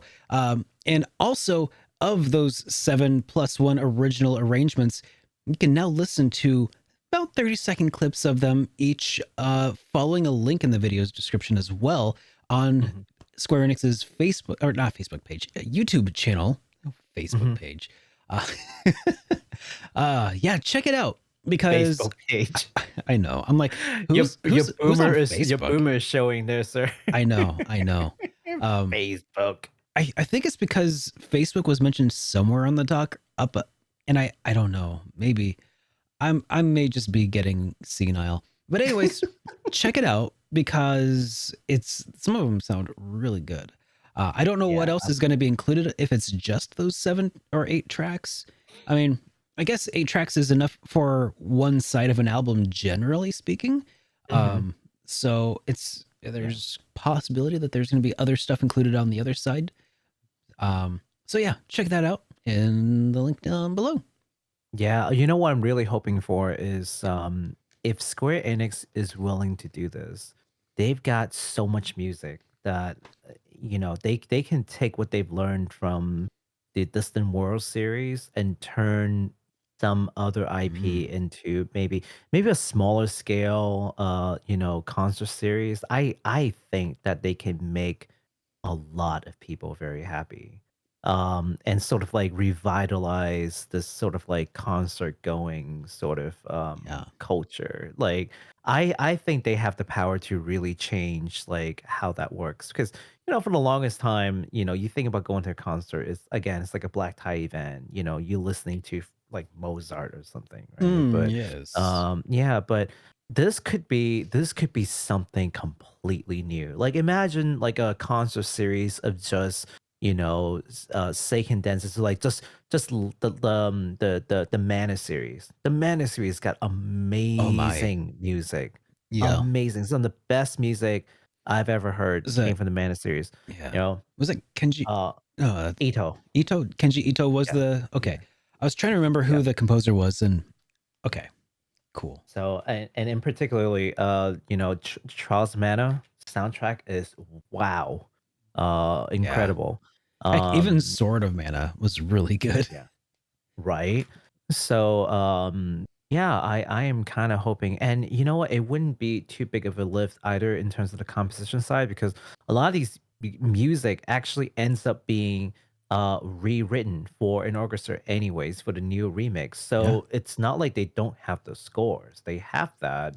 They have all the logistics. They know how to do this. They just need to kind of put it together. Hmm. They have all the pieces. So they wouldn't be reinventing the wheel either, right? Because the people, it's like selling sushi for the first time in the West, right? Once you get people buying into the idea, the second restaurant that opens, you don't need to like explain to people what this thing is anymore, I right? mean, you They might have get to do it. that for like the Yeah. first 10 restaurants, but Yeah. I get what you're saying though. But that's the whole point. Yeah. And the Disney World series, well, that's been around for like 10 years, like I said. So it's not like they just started doing this. It's been around for a decade. A lot of people have gone to these sort of game music Hmm. concert already. I think it's high time that Square Enix open more of these series and just get those music out. It could be like a compilation like Square Enix, like, however many year anniversary music, Oh like, yeah. and they can include things like Live Alive, they can include things like Chrono, Valkyrie series, Mana series, and just get like 1, 2 big hits in there and just turn it into a Did music series. I would did you go. ever I would go. did you ever listen to the Brink of Time soundtrack yet of Chrono Trigger? Yes. Isn't that so good? Yes. I would love Oof. to see a concert of that. Oh, Yeah. Oh my God. If they did a Chrono series, can you guys imagine just doing a Chrono series concert? oh my gosh. But the Oh my Brink of God. Time, like Yeah. the acid jazz renditions from the Brink of Time specifically, like Yeah. you can hear like the in-game music anywhere. Like Hmm. regular concert renditions of it, whatever. But to see like a jazz concert of it would Hmm. be so rad. Oh, Well, one of my favorite actually, and you guys can download it too, is from OC Remix. And I've talked about this some oh other yeah, times, yeah, but yeah. OC Remix, yeah, OC Remix Materia? did a Oh wait, jazz no. album Oh yeah, yeah. Okay. of Chrono Trigger. You're right. Mhm. And when you listen to it, it just sounds like a jazz album. And it takes like a second sometimes for you to click with which song it is. And there are only 8 songs, so you can listen to it. And the fun thing is, you can kind of sit there and guess like which song was it from. Some of them, it's gonna take you a good minute before you can figure it out. It I sounds know. so different, right? Because they use jazz instrument only to replicate, certain synthesizer sounds that it doesn't register immediately. But as soon as the tune starts playing, oh, yeah, oh, that's what that was. It's a lot of fun. I highly recommend checking that out. And it's free. Did I mention it's free? Oh You can yeah, go OC and Remix. download it All of their right stuff now. is free, right? Yeah. They also Yeah. do a really good one of well, it's not a jazz album of Terra Enigma, but they Hmm. do one for Terra Enigma too. Hmm. Yeah. Just wow. Lots of incredible royalty free music. OC remix. So and I had accidentally pushed Derek to skip ahead. Yep. So I gotta I was gonna say backtrack some stuff. it's your turn to skip Um ahead. Yes. But before we do that, I just want to clarify a point, and that is the Japanese release for the vinyl records Yeah. for Chrono Cross is June 22nd. There is no set date for North America and EU, but they have linked the NA and EU store in the promotional page. So we could Okay. only assume that they will also sell it. They just hadn't set the dates yet. So Okay. it's like 90%, we're 90% sure it's going to be available for North America and EU. We just don't have a date yet, but we'll keep you posted. Thank you for that clarification because I was Yeah, confused. Even I was yeah, not a confused. problem. It's like, yeah, Not a problem. okay. I figured. I'm like, well, you know what? You really care about this, so let me just make it clear for you at least. Okay, yeah. So again, I apologize. I skipped ahead in the docket. I saw Derek's cursor, and I'm like, oh, that's where we are. Okay. Damn it, Derek. So let's backtrack a little bit. Let's talk about anime again. Let's talk about game and anime again. Tatsunoko Productions shared a new key visual for the Legend of Heroes Trails of Cold Steel Northern War anime. We have previously covered this. This TV anime will cover the events of the Northern War in the perspective of a new heroine named Lavi. So there's not a whole lot of information, but can I switch over to my screen for just a quick sec? You bet. Yeah, so this is the new key visual here. The anime is set to release in 2023, so you've got some way out before we can see what this anime will look like. But at least you can, and I just know all these trail fans are just like any little bits of information to just like. You know, I would be love it. lying. I would be lying if I didn't say that I was in a private group message where this was actually already shared around a little bit and talked about. Mhm. So Yeah, no, absolutely. people, you could say that this particular piece of art has some people salivating. That's the thing I love about Trails fans though. It's just like I can throw them like the smallest tidbit of like it's like piranhas like in a pool. You just throw like breadcrumb in there. It's just like whoa, okay, I'm not stepping foot in there. I am not stepping foot in there. But yes, though this was announced in Anime Japan 2022, again the same convention that had announced the Legend of Mana anime, right? And again, this is going to be in 23. So look out for more information as it becomes available. We'll definitely keep you guys posted. The piranhas. Yeah, absolutely. Oh boy, I remember when Kuro no Kiseki. Oh, it's the Kuro no Oh, Kiseki. yeah. It's yeah. When That first piece of piece art. information first came out, I was like, oh my god, the piranha pool is just like You're not wrong. devouring every bit of information. And we mean friend that of in the ours- nicest way possible. yes, in the nicest way possible. I mean, from I an am outside looking in. as a member of the piranha pool, this is the nicest piranha pool I've ever been a part of. Yes. Yeah, so a friend of ours, February night 4, he was doing sort of like a magazine reading, like and I was just there translating for him. I had absolutely no idea what I was reading because I had not played a single Trolls game at that moment. So they're just like, wait, can you translate this? Can you translate that one? I was like, yeah, sure. Here, this is what it says. They're like, oh. Did you hear that, guys? This is happening. And I'm like, I have no idea what I just read, but here you go. Who are these people? What are these countries? Like, yeah. But anyways, I love you guys. But this is pretty awesome. So I'm definitely very excited to see more game works being turned to animation. It's a nice trend if they don't cheap out on the animation. If they do this like, oh, it's just whatever. This is a company anime. We don't care about quality. Then they're going down the wrong path. They need to treat this like this is an end product that people are paying for. I have to assume that Falcom fans know the rabidity of their fans and know that it is in fact a pool of piranhas who will eat them alive should things not go well. Yeah, I'm sure Falcom is well aware of that fact. Falcom's like, man, it's this is not safe. This is not safe.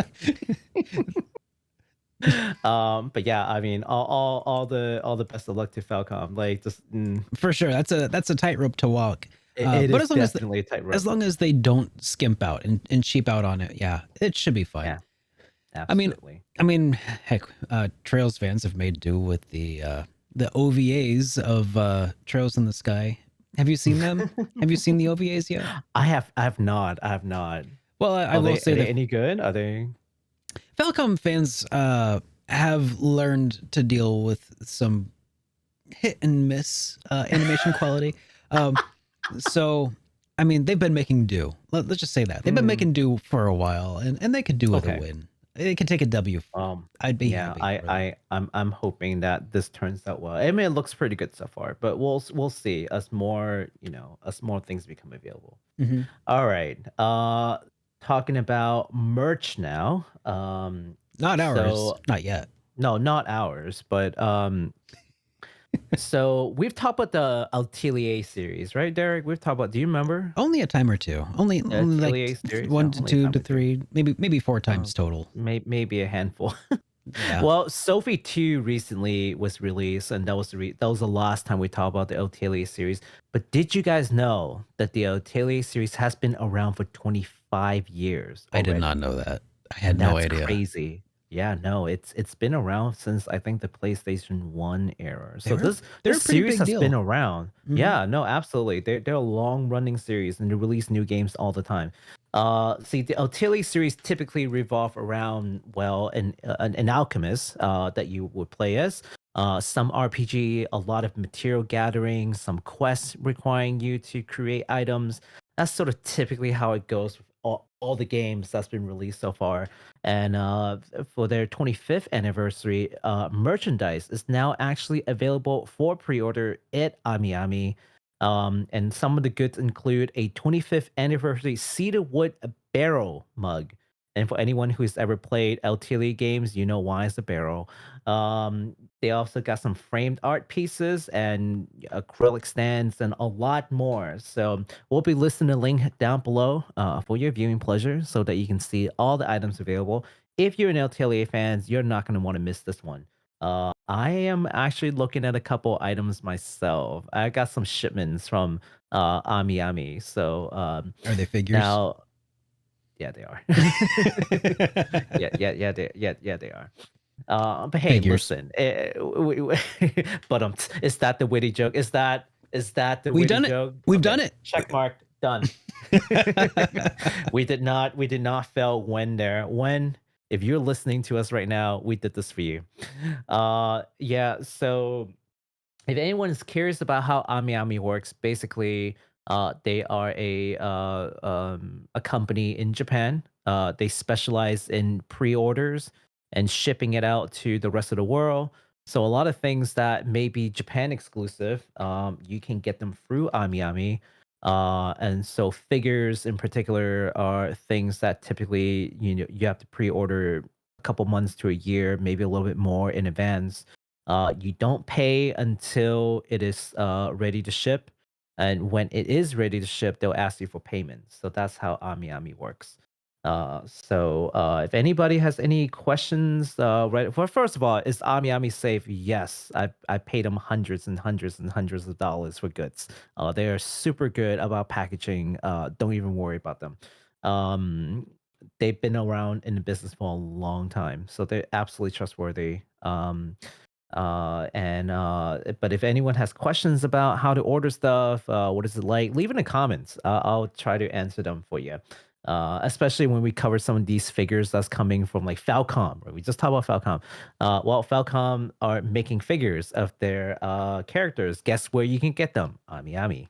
Is So it just a also figures site, or is it like other stuff too? no, figures, apparels, just random stationary things, acrylic stands, any kind of memorabilia. It's all there. It's all there. It's probably one of the largest, like, I would say, like, weeb goods store that you can ever go to. Okay, so people who Yeah.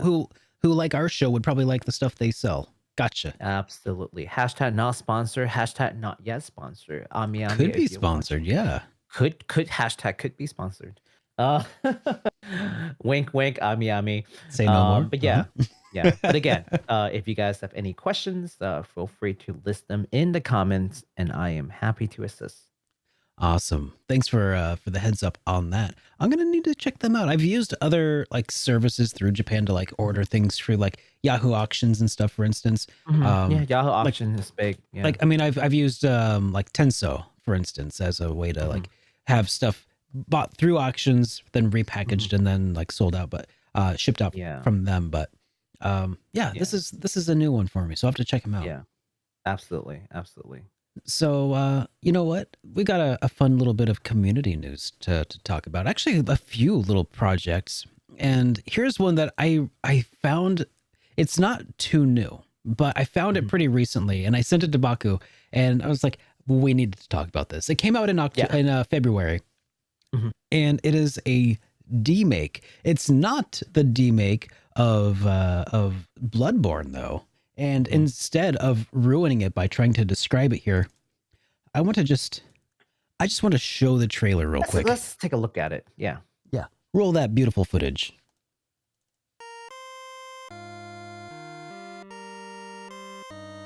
The colors are inverted because everything is broken. But now with worse graphics.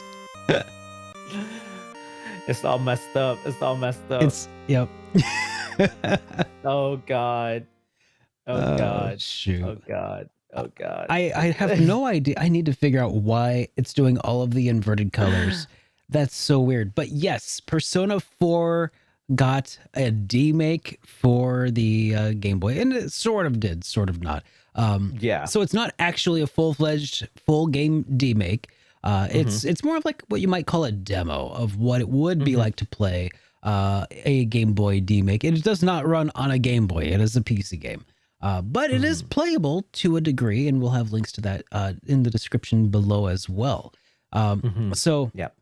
Sean SS, the developer behind the Game Boy demake, said that the demo only lets you play the very beginning of Persona 4 and is about 5 to 15-ish minutes of playtime. He says that this isn't a full game of Persona 4 on Game Boy. It is only a demo of what it might have been if it were released, on an earlier Game Boy instead of PlayStation 2. Yeah, I think it's super awesome. Like that chiptune sort of like persona. Yeah. Oh my God. That really did it. That sounded perfect. It right? really was perfect. The Game Boy itself had such a powerful sound chip compared to like the NES.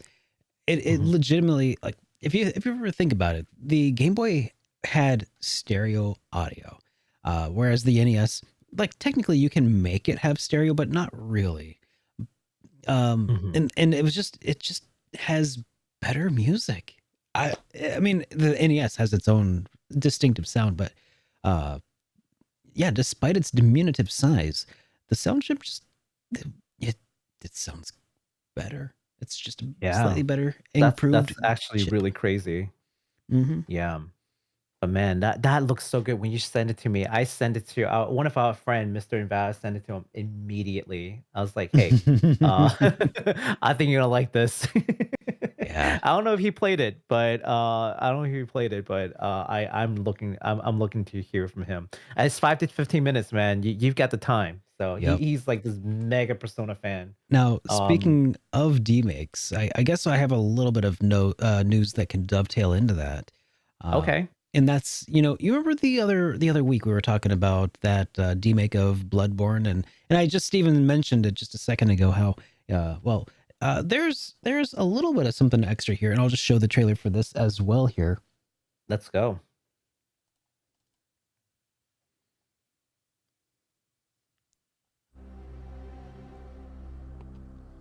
Yep, that's the demake. the demake dude. He's walking with purpose there. Yeah. Bloodborne Kart. Oh man, I can't wait. Coming when it's ready. I love it. Is coming when it's ready. Classic. Dude, Bloodborne Kart is hilarious. I cannot no wait. inverted color this time though. Yeah, not this time. Yeah, it's so weird. It just keeps inverting color randomly. Okay, so about the Bloodborne card. So apparently it all started as an April Fool's joke. Where the developers said that, oh yeah, I'm totally gonna do a Bloodborne card one day, haha. and it became a meme because the Bloodborne demon kept getting delayed. Mm-hmm. So all the fans who were watching, the developments ago, it's like, oh yeah, it's only being delayed because the guy keeps working on Bloodborne Kart instead. So ha ha ha. So now that the demon is done, he's coming back. It's like, you know what? Bloodborne Kart actually sounds pretty fun. I'm gonna work on that now. So I love it. I love it. There's Yeah, nothing. so There's nothing better than a stupid idea that works. yeah, absolutely. So and I think it's very apt because April Fool's is coming. This started off as an April Fool's joke, and now it's coming full circle into an actual project, and we're happy, just elated, to let you all know that from the developer of the Bloodborne PSX comes Bloodborne Card. It's go time, people. It's go time. Let's do I it. can't wait. I can't wait. I want to see this. So yeah, we'll be linking the teaser in the video, of course, in the comment section. I mean, not the comments, in the description. Yes. All right. So, do you wanna talk about that last piece, or should I do it? Nah, you go for it, man. All right. Are I've you still gonna eat got. some more snacks? I've still got one snack left. I'm I eating like also a. have one snack left. Oh, You know what? We'll take time. I'll start, and then you can tell me what you think, and then I'm gonna eat my last mochi. Okay. It's, hey, what are you eating now? Oh, that one. Oh, that one's good. That one's good. it looks. That one's Are those sugar crystals or salt crystals? They look like salt crystals. MSG. Oh, even better. MSG crystal. Anyways, okay, let's go. So, this is the last piece of the news that we'd like to cover for our show. The Gamer, our friends over at The Gamer, has reported that a kid launched a 24-hour stream on the 21st to help fund his Pokemon World Championship trip out to England. So it's a pretty heartfelt story, I think. So I kind of want to share that with you guys. Mhm. Whenever we see fun things happening in sort of the fan community, I do want to try to make sure that we should. And this is going to be a pretty obscure one, but a pretty meaningful one. So the young man's name is Liam. He is a Pokemon fan, and he's looking to raise $5,000 Canadian dollars to travel to England from the British Columbia. And in order to participate in the Pokemon World Championship, Liam has high functioning autism, and he says, in quote, hyper focus for certain things and can do them really well. And Pokemon is one of those things. As of the time of the writing, Liam is about $1,000 short of his dream to compete this year. He's made it. He's traveled to the States. He's traveled to Portland to compete in order to get enough points. But he has enough points. But unfortunately, the championship this year is not in the States, which obviously, for logistical reasons, is a lot easier to travel to from British Columbia. But instead, this time will be held in good old England, which requires him flying, accommodation, and also parentals. Good old He's British been Britannia. from one Britain to another. Yeah, so he's been shoveling snow, as he said. He's been doing odd jobs to try to help fund this thing, but he's just short. So if any of you guys hear this and you go, "Hey, I want to be able to help little Liam," uh, we'll be linking his GoFundMe in the description. Help this young man out. I think it's super meaningful, especially in I think.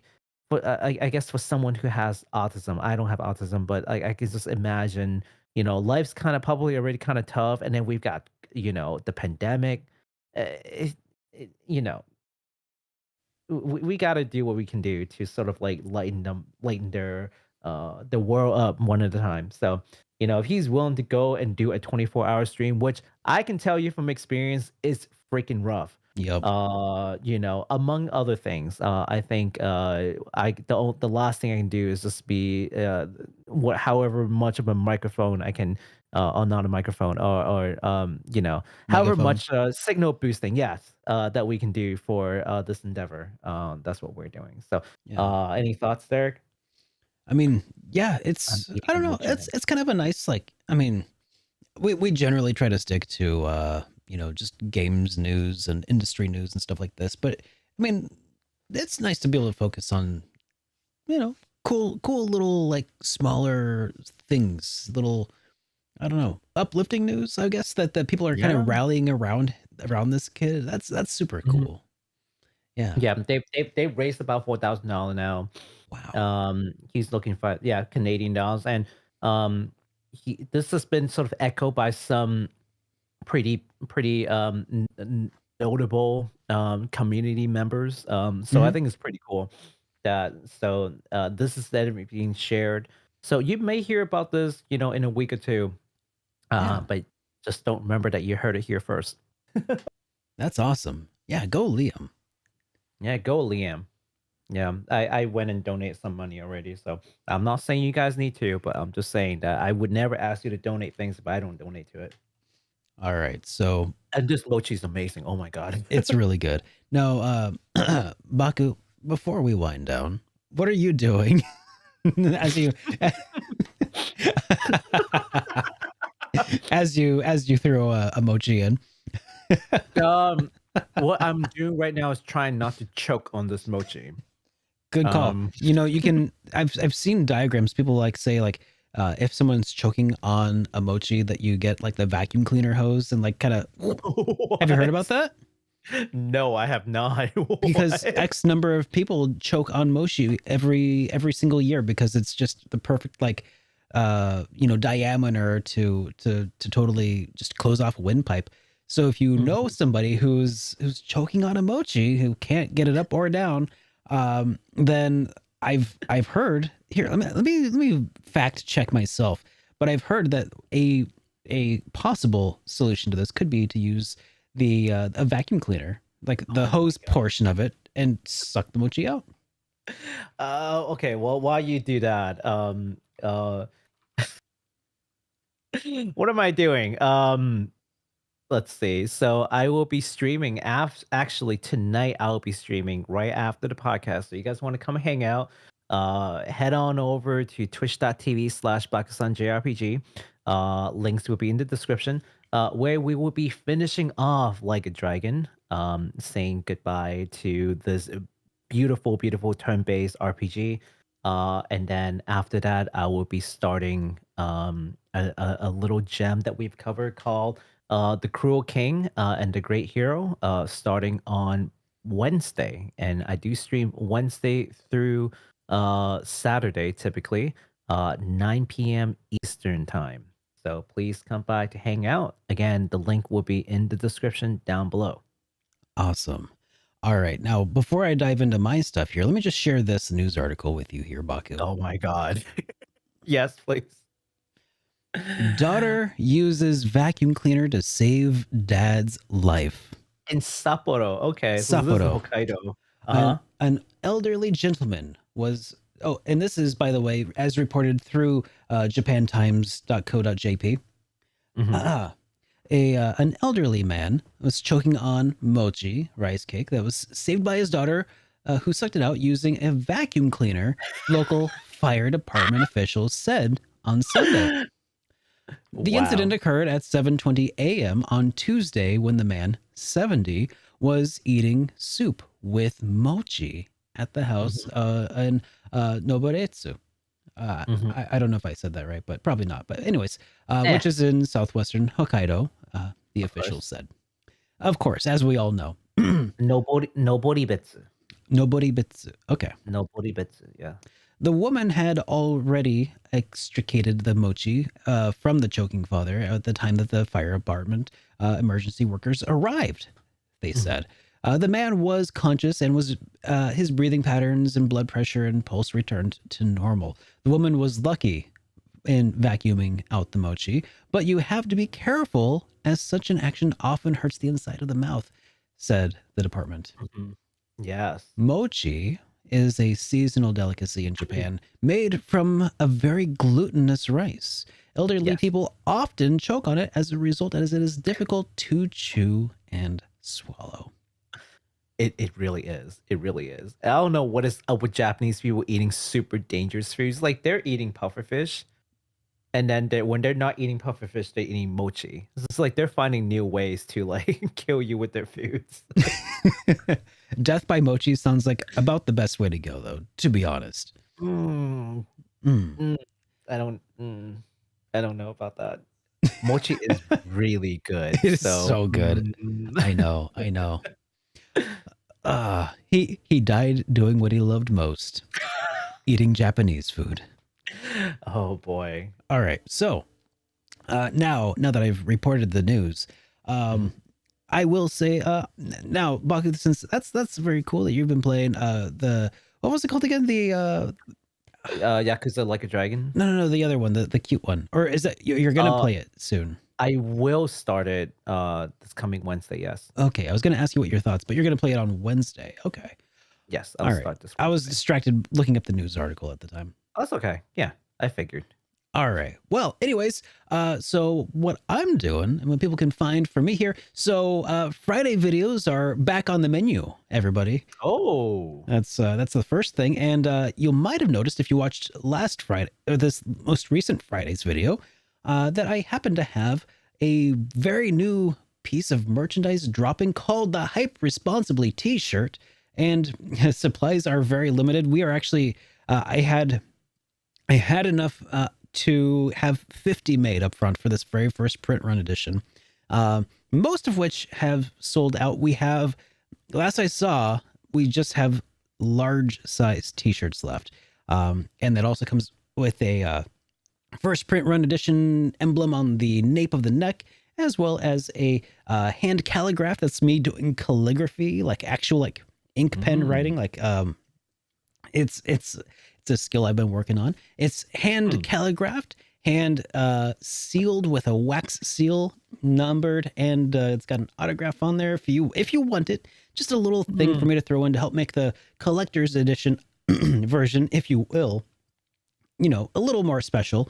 But again, we only have like a few left. So if you want it, you better act soon. Otherwise, yeah, we might not. But check it out because Switch Wicked, the friends of mine who are making these shirts, super awesome people. It's like a locally made, locally like hand printed. It's not like a machine that's like printing these things out or anything. It's like it's high quality shirts. By the way, Yeah. so that's one thing that you might have missed on Friday. Also, one other thing came out on Friday, and that's my very first of 3 collaborations with collaborative retrospectives with Bitmap Books. Basically, I've put out 3 different videos for them to put out on their channel. And the very first one came out on Friday, I think, or was it Thursday? It might have been Thursday. It was my retrospective covering the Quest for Glory series of PC games. Very cool. Wow. Yep. So check that out if you haven't already. And also over on Twitch, I'm now streaming the Golden Sun games. Well, just the first one for now. I know. Finally. I've gotten so many requests over the years to play that. Finally. Yeah. Yeah. So finally playing Golden Sun. Every Monday, Wednesday, Friday over on Twitch. And you can find me with links in the description. Now, it is time to respond and answer some of these super chats that we've been getting. And people have been going a little crazy today, actually. So Can I just be honest with you guys? Like, making these videos is fun, but honestly, the most fun I have is reading super chat and reading comments. So if you want to make me happy, send me super chat and type the comments after the video, because I've read every single one of them, and sometimes I will reply. Sometimes. So the first one here comes from our good friend Naticus. Speaking of Falcom piranhas, Oh God. he says, "Why do you both sound drunk?" Oh wait, that's me.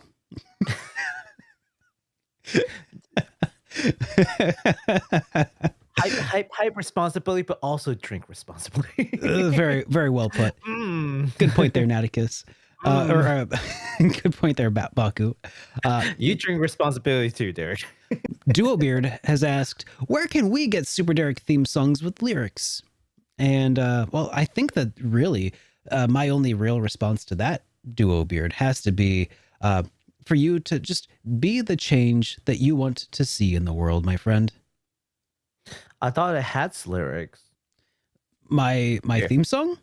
Yeah, it's do do do do do do do do do do do do do do do do do. Yeah, see, that's the lyrics. Keep going.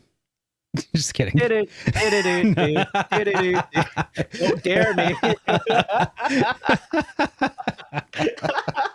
I love it. Okay, well, there I you go, got you, Duo man. Beard. There you go. Naticus also said thoughts about Netflix getting into gaming. Netflix getting into gaming. I Okay, so I know I don't that they're know. doing like no, so what I remember is that they're trying to do something like what is it called? Streaming. Game streaming. So Mhm. in that sense they get into gaming. Uh I just don't think that game streaming is a very viable business You know, I was gonna because say Netflix or I'm sorry, Google Google tried to do tried it and Stadia, Stadia. Yep. Yes, Stardia, yeah, Starvia. Yeah, that's basically it. whatever. No, it was Stadia. Yeah, Google Stadia. I mean, the might of Google tried and then failed. Um, Yeah. didn't Amazon also try to do something similar? I think Amazon was itching to do it, and then they're like, And then they maybe didn't. not. That was Yeah. not a good move. Nintendo is even trying to do game streaming and Yeah. they're failing at it. Mm. I mean, cloud version of Kingdom Hearts. Yeah. Anybody? Yeah, $80. So it doesn't matter how passionate you are about games. I guess it's not Nintendo's fault, but it doesn't matter like how experienced you are in making games, as proved by Square Enix. Doesn't matter how deep your pockets are, as proved by Google. I think right now, game streaming just isn't there yet. I mean, do we even want that necessarily? Right? Because well, it's two things. Like the infrastructure is not there, but for sure, because I think that's the biggest problem. Is this connectivity issue, right? If you want to play an action game, imagine you're trying to play a fighting game where every millisecond you're looking at hitboxes. Any amount of delay is unacceptable, right? You Yep. can't play that. First person shooters, same thing. Like as much as I don't play those games, I mean a lot of people do, right? So that's a lot of your customers. Well, do you have enough infrastructure? Not just from the billion-dollar company. I mean the internet. Anything that goes from the server to your household, to your console, PC, whatever you're using to interface with that programming, Mhm. back to the server, and then back to you as a response. That takes time. Yeah. Right. And I think that's one of the reasons that Google tried to cut some of that middleman out by having your controller directly connected to the internet, right? Yeah. So, I mean, there's going to have to be some sorts of weird workarounds like that. And I don't know. It needs to happen. Yeah. Yeah. Yeah. You know, and it's also going to be very highly dependent on, I mean, your network access, right? Like how good is your own ping, right? Like to whatever services. That's going to be huge. And it's not just like as simple as, oh, I have broadband, therefore I can stream. It's like, yeah, you can have broadband, but what degree of broadband? Like how quick is your ping? How many relays does your traffic have to get through before it reaches, it's complicated stuff, but sorry, go ahead. I was gonna say, and more complicated than I even know. I mean, Netflix does have some smart people. I'm sure that they've overcome certain challenges. I just don't know. I don't know. I haven't seen anybody overcome these challenges, so I don't have any particular reason to believe that Netflix would be the one to overcome them. But we'll see. Absolutely. I think if anyone has the best shot at it, honestly, is probably Amazon. Because they've got AWS, like they know how to deliver content to people, like in a logistical way. Like they know how to store and do all this, like better than any other company. I would say. But then again, the question though is, even if they could, how many people are really chomping at the bit for it? Yes, that's what I was gonna say. Like, that's the real question. So, Derek, I don't know, Derek. What do you think? Let's say that there's some kind of wizardry here, and you can just have this happen tomorrow. Would you even want to just stream games? Me personally, no. But, Mhm, I'm thinking from the perspective of somebody who would download a game and just have the game on their console. Well, mhm, why not just skip the middleman? Like that, from that perspective of like just owning the game in the cloud, like you already just own it on the cloud anyway, right? So why bother having the console that goes with it? Like if you don't need, if you're not worried about the ownership of the game, why worry about the ownership of the machine? Like I guess from that perspective, sure, maybe that makes sense. mhm. Um, I, I just, I don't know. Subscription, It's just a foreign thing for subscription. me. Yeah, that's true. It really is. It really is. I mean, the thing that I can see it kind of working, and again, it goes with the whole like connection thing that's kind of like won't work. But let's say that I could play this anywhere, and internet connection just so good that this is not a concern. You're playing I from can, South Korea. Gotcha. yeah, I can. I mean, I can theoretically take the controller and just go anywhere and play any game on any TV, granted that, I mean, provided that there's, Hmm. connection to Yeah. it, right? But in a perfectly ideal world, yeah, that could be a scenario. I just pay some kind of subscription, like $15 a month, right? And I wouldn't and I do it for travel a 15. lot. I travel a lot. Hmm. Okay, I'm not gonna bring a console with me everywhere. I want Yeah. all my games in the library. Yeah, I can see that. In a Yeah. in a perfect ideal world, maybe. I'm trying to Uh, figure out at what point it becomes a financially like viable thing because let's say a console is say $500 and they release a new one every 5 years. mhm. So you would have to pay about, let's say, $100 per year for a subscription service before it starts making like breaking even to buying a console, right? That's my mental prospect, Well, which but the subscription also gives you the the games, portability though. right? Does it Yeah. though? Because Does it? not with Google's service it didn't. Oh, it didn't. No, there were Oh, okay, that changes everything. some were included, some were not.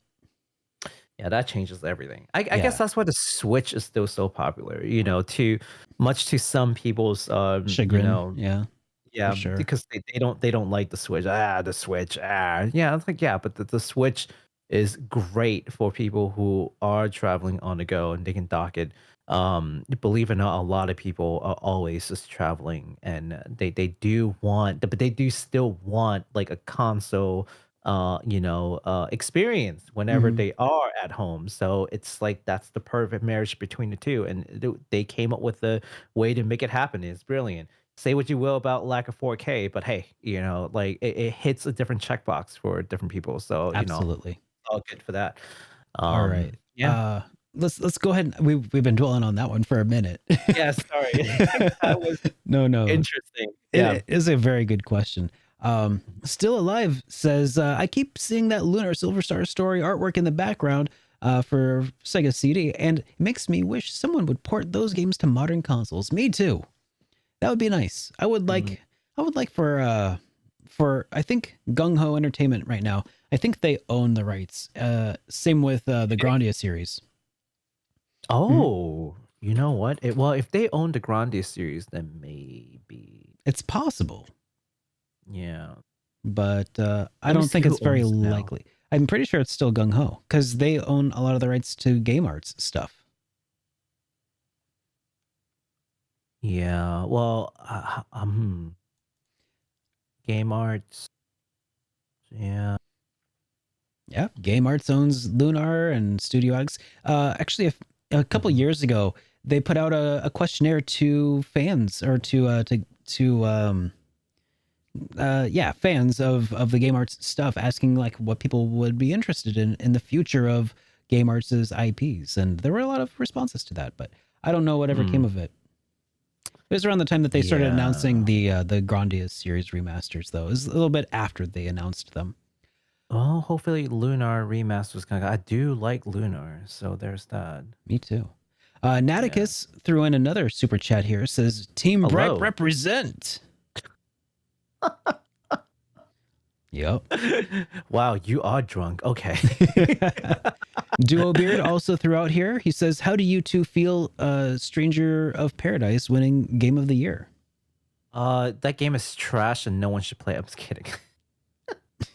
I've been telling him every time he comes to my stream that that game is trash, but I can't do that here because It's true. this is the hit point. So Yeah. my objective feeling about the game is it's not for me.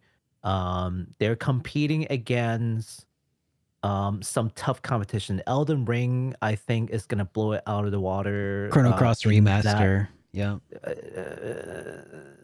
Live Alive remaster. There's going to be a lot of RPGs coming out this year that No, aren't Strangers of well, Paradise. So well, I mean, I mean, just in that, like, sector of RPGs, like, yeah, Live Alive is RPG and Elden Ring's RPG, but they're very different, right? But like when you're competing for that same Forspoken. population, yeah. Oh, like the sort of like the blood, not blood, Yeah. the soul-esque kind of like RPG, like the Neo, the Sekiro, like those kind of games. yeah, I think Elden Ring's got got the edge. got the edge, yeah, in terms of just popularity and Yeah. reception wise. So unfortunately, now, but for those folks who likes those games, it's nice that you've got another title that you can sink your teeth in after you're done with Elden Ring, which a lot of folks are now at this point finishing up their first playthrough. So they want to just get some kind of palate cleanser before they go for a second run of Elden Ring. You can certainly try Final Fantasy Origin. Definitely not a game for me though. I tried it and I just really did not like it. But yeah, but I'm gonna give Elden Ring a try too. So we'll see if I like that one a little more. Cool. Naticus has a suggestion for next week's episode. He says he needs us to both just look into the camera and only say Atelier and then move on without saying anything else. Atelier? Mm-hmm. Because we were talking about how we've mentioned it a few times, just mention it once, just name drop Atelier and then move on. Atelier. Okay. We can do Got that. it. We can do that. Still Alive has a question for me here who asks, when is the next How to RPG coming? Love that series so far. Well, thank you very much. The next one is actually almost done being written, and I'm hoping that it's going to be this Friday's video. So keep an eye out for that. Awesome. We'll be keeping an eye on that one. So thank you guys so much for your support this evening. That was wonderful. And appreciate those messages. Painless. Yeah. I mean, not like those other times. Not like those other times. No, yeah. We don't talk about those. Yeah, we don't talk about the painful ones. All right. Well, I think that about brings us to the end of tonight's stream. So thank you all for joining us. I hope that you had a great time. If you are new here and if you liked what you saw or listened to, make sure to give it a like, follow us, give us a subscription or whatever it is that you are able to do on your podcasting platform of choice. And we'll see you guys in the next one. Until then, Baku, have you got any parting words? Atelier. Hype responsibly, everyone. Goodbye.